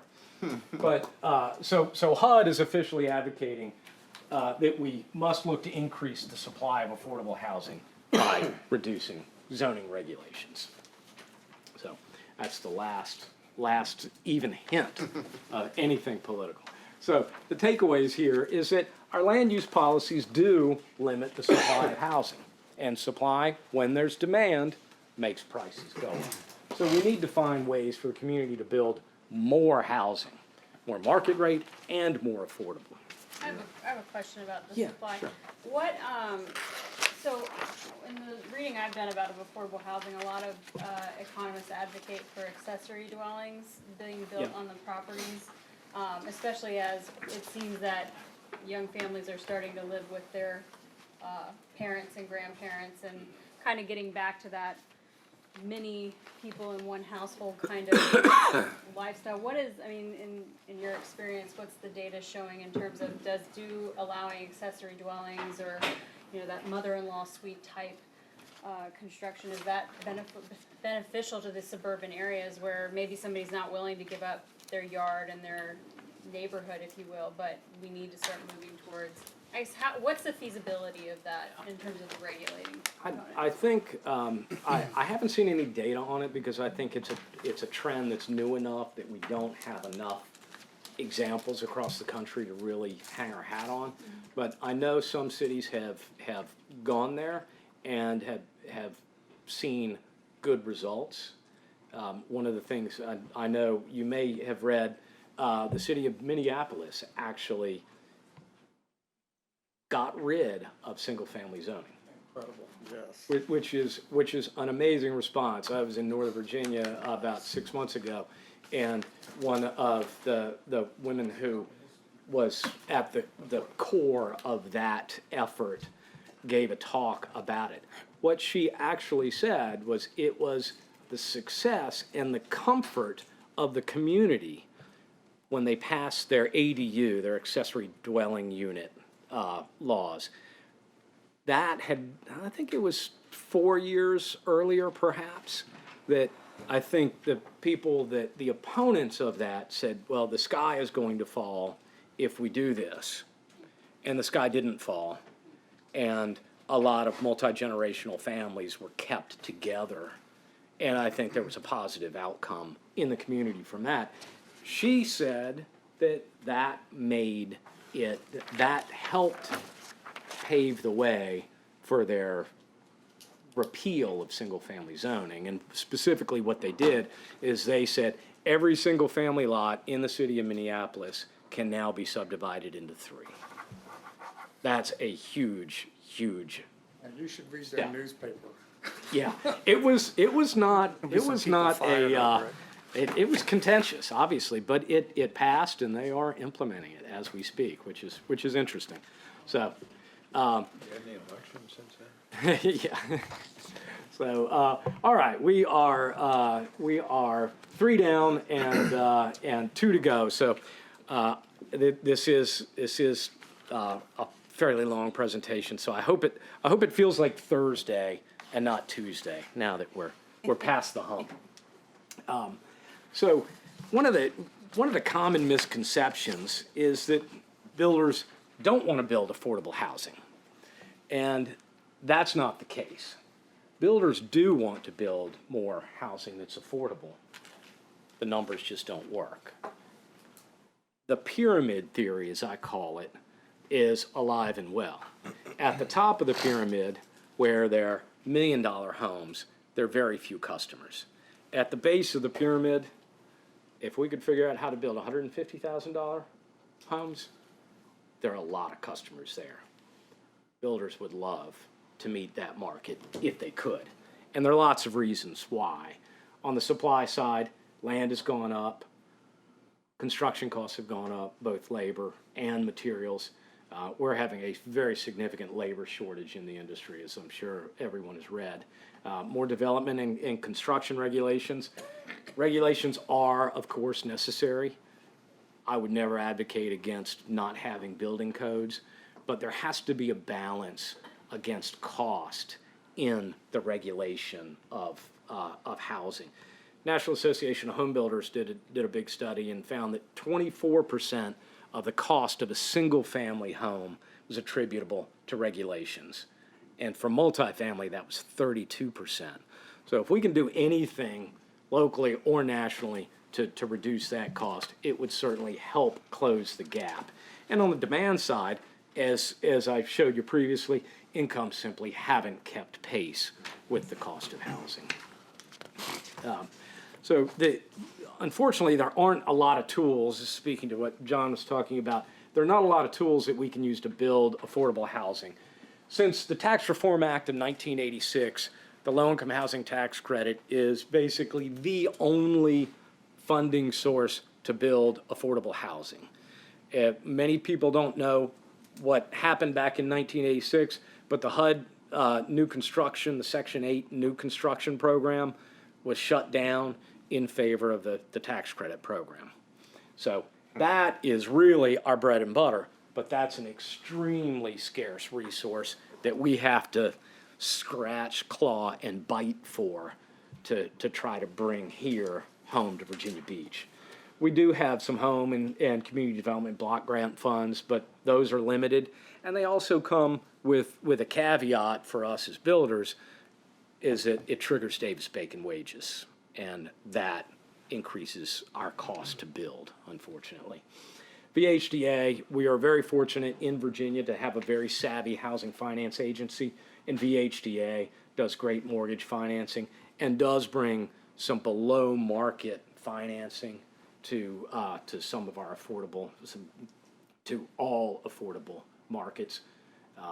And then project-based housing choice vouchers. These already exist, but public housing authorities or housing departments like Andy's are allowed to project base a certain percentage of their vouchers.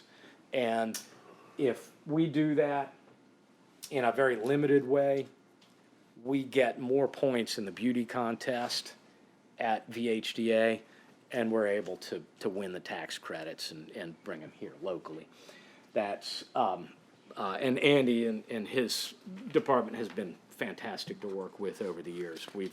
We've been fortunate to have been, in the last, I guess, 5 years, bring 3 projects, 3 tax credit communities to fruition in Virginia Beach. So just some ideas for other possibilities of how we might be able to close the gap between the rents that are affordable and the cost to actually build a community. Density bonuses, Rosemary and Andy and I worked on this with the workforce housing ordinance many years ago. I think that's certainly an opportunity. Real estate tax relief is powerful. Every dollar in real estate tax relief, we can leverage about 10 times in our mortgage. So if we agree to keep rents affordable and the city lowers taxes on that, real estate taxes, that does help. I understand both sides of that with respect to the budget, however. Impact and permitting fee relief, obviously those are big numbers in a development community. Redevelopment of underutilized land and buildings, and this could be just in the market or city-owned. This is a dead strip center on Baker Road that we were very fortunate to be able to redevelop into 57 affordable apartment units. And that was with the support of Planning Commission and City Council. So the city has been embracing affordable housing. City-owned land would be another possibility.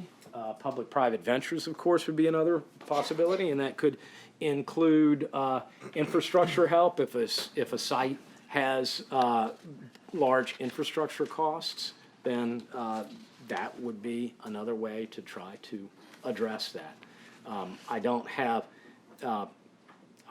any direct examples of this, but trying to think outside the box, as it were. So the takeaways here on the economic realities, builders do want to build more affordable homes and apartments. It's just that the numbers don't pencil out. The cost of, and a big reason for that is the cost of housing has risen faster than incomes for many decades. The higher density lowers per unit land costs and it makes it more affordable. And we need to be creative. We need to find ways, if we can close that gap, to build housing that's affordable to a lot of the families in our community. So we are almost there. 4 down and 1 to go. So the last thing I want to talk about is the city's opportunity, our city, the city we live in, Virginia Beach, our opportunity and our responsibility. I think we all feel strongly that our city needs to create jobs. We obviously want to create jobs to grow our economy, to employ our children, to create opportunities. And we have an entire department devoted to that, obviously, and we should.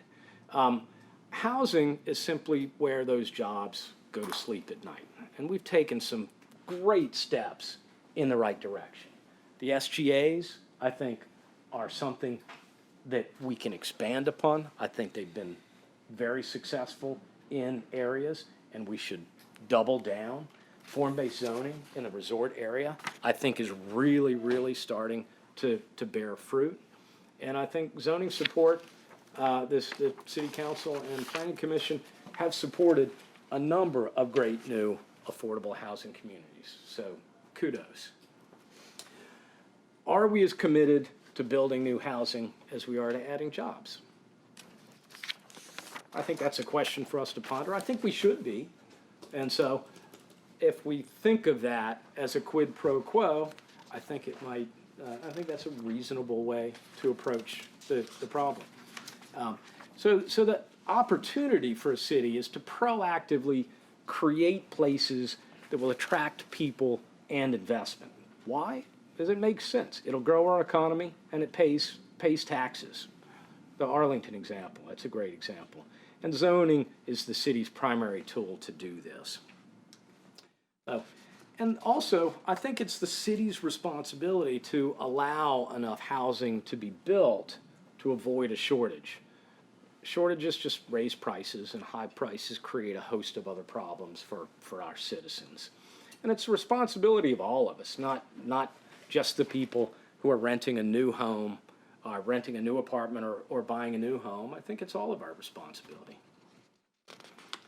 And so, the takeaway here, I couldn't resist this clip art. Don't read too much into it, but are we going to ignore the coming demographic and economic realities, or are we going to build on the great things the city's already done and fully embrace the idea of creating housing, more housing of all types, and especially those types that are going to be in demand in the future? And I put up a picture of Seaside Harbor. This is our latest community in Virginia Beach. It's called Seaside Harbor. It's at 18th and Mediterranean at just a few blocks from the ocean. And it's affordable, 76 units, max 60% of area median income, and 11 of the units are set aside for clients with developmental disabilities. We partnered with the Samaritan House, who actually own the property that we redeveloped here, and Hope House Foundation is our partner on the service side. They take care of all of our developmentally disabled clients. And I don't put this picture here as just shameless self-promotion, maybe a little bit, but because I am really proud of the job that our team did on this. But I really put this picture up here because this happened because of the resort area form-based zoning. I am 100% convinced this project would not have happened without that zoning change. And that's why I end with this. So that's all I've got. Thank you very much for your time. Thank you all. Questions, Guy? Thank you so much for that presentation. It was very educational indeed. Could I ask you where I would find the specifics of people or organizations who have got updates to the zoning, our specific city, Virginia Beach zoning regulations that they would propose that would be timely, reasonable, and increase affordable housing? Yeah, that's a great question. I'm not sure that that I know of any resources that just have a blueprint for this. I know where the zoning at municode.com. I know where all the city codes live, but that's something that I think is very much worth looking into. I think there are best practices. I also think that each city is unique. So, and in my humble opinion, I think there are a lot of opportunities. I think the SGAs are great opportunities. I think you look at creating more housing in and around SGAs. I think you expand the SGAs. I think you actually look at higher density development along significant transportation arteries throughout the city. I think there are a lot of opportunities. So, Councilman, we don't have the body of work yet. So this is really in part of wanting this to be something that we have you as a whole body enlightened with. The Housing Advisory Committee is engaged in that. And then we have the staff committee that's been working for more than a year to establish a pilot program that we briefed on probably about 9 months ago, but we will have to get to that information. It's really looking for emphasis on this, but then we can start to bring in a solution set to the table. Great. Could I Hey, John? Okay, I'm sorry, Guy? Can I just make one follow-up comment? I have a good friend who's the sister of a resident of that, and she could not be happier with it. It's tremendous. It's made a big difference in her life and his life, and they're very grateful for it. So, well, that's great. That's great to hear. We're very proud of what we're able to accomplish. But I will tell you that single transaction took about 3 years to put together, and it was the patience of Samaritan House, their leadership that saw the opportunity in the first place, and a lot of trips to Richmond to beg for money. So. Hey, John? This is a very good presentation. It certainly has a certain perspective. I mentioned the city manager. You may know Dr. Chris Edwards at Cato. You may know him. He's well-established in housing. I do think we need to get broader perspectives on the same set of data. There are different views. He's very much a market-based solution to affordable housing.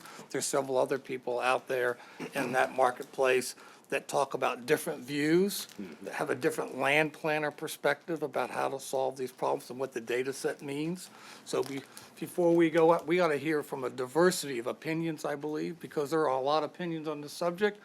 I encourage people, if they have an opportunity when they're traveling on the West Coast, or read extensively, look at the amounts of money that have been spent in places that has not yielded much in the way of results, so we don't make the same pitfalls and same mistakes. I would not go the way of Minneapolis where they went, but they have an election coming up. We'll see how well they survive. But nonetheless, but when you look at Virginia Beach, and all of us know, we had a study on how much land is available that's vacant, and given its nature, topography, and drainage issues that it carries, that goes with that, all that land carries very high development costs if you're trying to build on that. And then the rest of the land is like Minneapolis, has homes on it. And that gets back to the property rights, because we think we have a better vision for your neighborhood than you do when you bought it. We're gonna change your neighborhood whether you like it or not. That hasn't been the Virginia Beach way. You know, it might be the Minneapolis way or the Minnesota way, but these are the challenges we're gonna face, because most of our land has something on it. And the land that doesn't is land we generally don't want to have something on it for a reason. And stormwater is driving up that cost, as we know. So I think when we look at this, I think our expectations have to be reasonable. Another thing that's rising faster than people's income isn't just the price of housing, it's the price of government.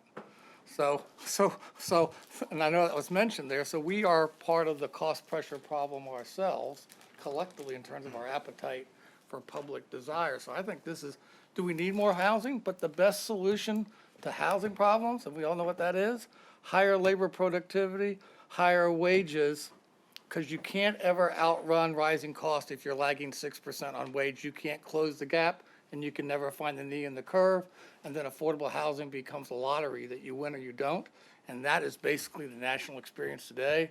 It's how lucky are you in the lottery determines whether or not you get affordable housing. And if you can't raise wages, you cannot close that gap. Economic development is vitally important. We got Michael and then Rosemary. And Mr. then Lawson, I want to thank you for this presentation. I learned a lot, and I really appreciate you taking the time to educate us and to be with us today.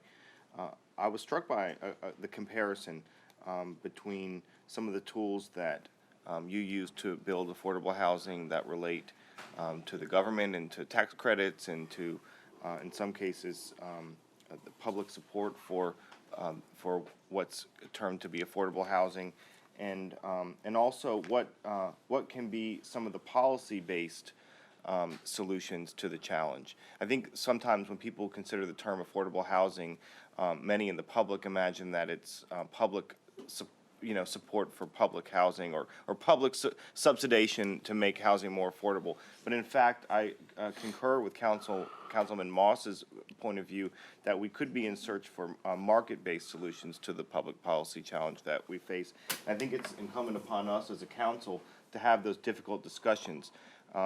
There are other conversations that can occur at the federal and state level about some of the public solutions to this, but for us, I think one of the quickest ways that we can make an impact on this is to consider some policy-based solutions at this Virginia Beach level to make, in fact, housing more attainable.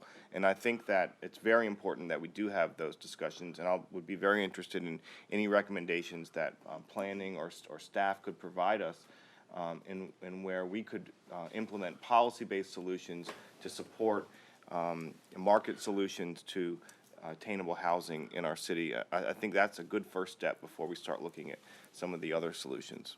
Yeah, I agree wholeheartedly. I think economic solutions are the best, the most long-lived. I think density, as I talked about, is a big part of that. One of the things here with this community, for instance, this is 76 units on, I think, about 9/10 of an acre. So that's 80 units an acre. That's a number that scares most anyone in a suburban community. Yeah, but this is great housing. Great housing. It works. it leased up immediately. And of course, the rents are, for a two-bedroom, around $800 a month down, in the resort area, which is, of course, extremely affordable given that area, but it's income restricted as well. So in any case, I think there are a lot of areas of the city where this type of product, this density, would be perfectly appropriate. And I think that's first and foremost how we might be able to address the affordability.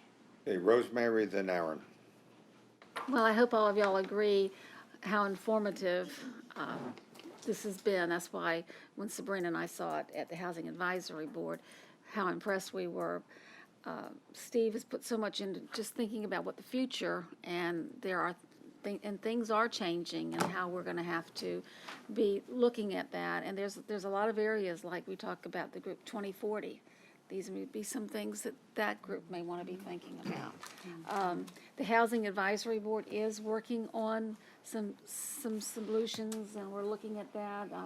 Andy's doing a great job, leading the way of that group, and it's it's just a great group of people that cover a lot of different bases in this field that we need to be looking at. And so I'm really excited with what shall be coming in the future. We're still going down that path. But I think if we really want to grow our city and bring in new jobs, and when we did the Housing Advisory Board, I said, if you work in Virginia Beach, you should be able to afford to live here. If you work here, you should be able to afford to live here. And this tells us, and if we want people to have jobs and to grow that area, we're going to have to be thinking about things a little bit differently. And Steve, I know you're a really busy person. You've been a great volunteer as well as a member of our community. So thank you for sharing this with us. Thank you. Aaron. Quite welcome. Thanks, Steve. Not to be redundant on Ms. Wilson's comments, but I do believe that the future of Virginia Beach has to somehow find a way to incorporate affordable housing. It is complex, it is intricate, but I think the key is to find that balance to where we can have the economic vitality that we need for our city to grow. One of the things that's important to me as well, and I'm interested in finding out is, and I don't know if you have an answer for it, but how do we attain affordable housing in some of our most impoverished communities without gentrifying it? How do you get that done? That's a great question, and one that I'm not sure we have an answer to. It's an issue that a lot of communities that are gentrifying are struggling with, and we've seen that in New York and on the West Coast and these places, because it's that's primarily driven by economics. And so I think we have to I just think we have to be thoughtful about that. I think the people and the communities that have succeeded with that have brought the stakeholders in the existing community into the process. And then I think the result is more balanced. I think council, when we talk about more affordable housing and developing and redeveloping areas, that we keep in mind that the communities and people that will live here, we also don't want to push them out. We want them to be able to live here and thrive here as well. That's why I say this issue, not only is it complex, but it's very intricate in the way we look at, different tax release and density bonus and all these things to bring affordable housing to light to Virginia Beach. But it's one I think that the bottom line, we have to find that balance and bringing that to our city. But thank you again. Okay, Sabrina. Just would like to say, just thank you again for the presentation. I recall the last time we discussed affordable housing, our conversation was not as robust, and you have actually brought, I think during that time there was more speculation. What if we did this or we did that? There was not a lot of depth to the conversation. Certainly there were no solutions.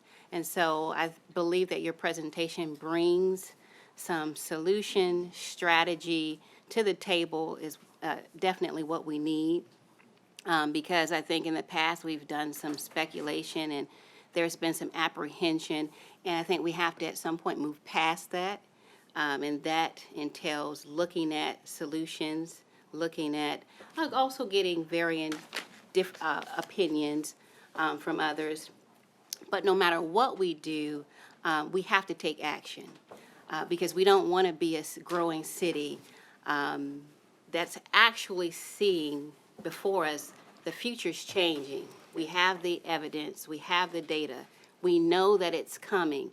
So we would be better served as a council and for our citizens and community if we look at the future, we see the changes, we see the data, and make decisions to address it. Otherwise, we'll be behind it trying to catch up, and we don't want to do that. And I think that's gonna, as we continue to work with, our housing department, and also our staff, we're on the right road, but certainly we can make some changes now in policy. Certainly we can make some changes and take advantage of opportunities that are out there, those vacant store lots that are out there. There is plenty we can do now. So thank you so much for what you're doing, and I'm excited for the future of Virginia Beach. And knowing that we're having this discussion and that we are going to address the affordable housing issue in our city. Okay, thank you. I really appreciate the presentation, appreciate the council participation. Thank you, very valuable. Likewise excited about the future. Okay, at this point, in accordance with Virginia Beach Code, Section 2-21, and by authority vested in me as mayor of the city of Virginia Beach, I shall call for a special session of Virginia Beach City Council Tuesday, August 27th, 2019. City Manager's Conference Room, Building 1, City Hall, second floor, 2401 Courthouse Drive. Following the workshop session, which begins at 2 o'clock on Tuesday, August 27, 2019, there will be a special formal session to convene into closed session for the sole purposes of discussing appointees' evaluations. The chair will entertain a motion to recess into a closed session pursuant to the exceptions from open meetings allowed by Section 2.23711A Code of Virginia as amended for the following purposes: discussion, consideration, or interviews of prospective candidates for employment, assignment, appointment, promotion, performance, demotion, salaries, disciplining, or resignation of specific public officers, appointees, or employees of the public body pursuant to Section 2.2-3711A1, performance of council appointees. Do I have a motion? So moved. Do I have a second? Second. Roll call, please. Mr. Jan? Aye. Ms. Henley? Aye. Mr. Moss? Aye. Ms. Abbott? Aye. Mr. Rouse? Aye. Mr. Berluci? Aye. Mr. Power? Aye. Ms. Wooten? Aye. Ms. Wilson? Aye. Vice Mayor Wood? Aye. Mayor Dyer? Aye. Could I suggest a short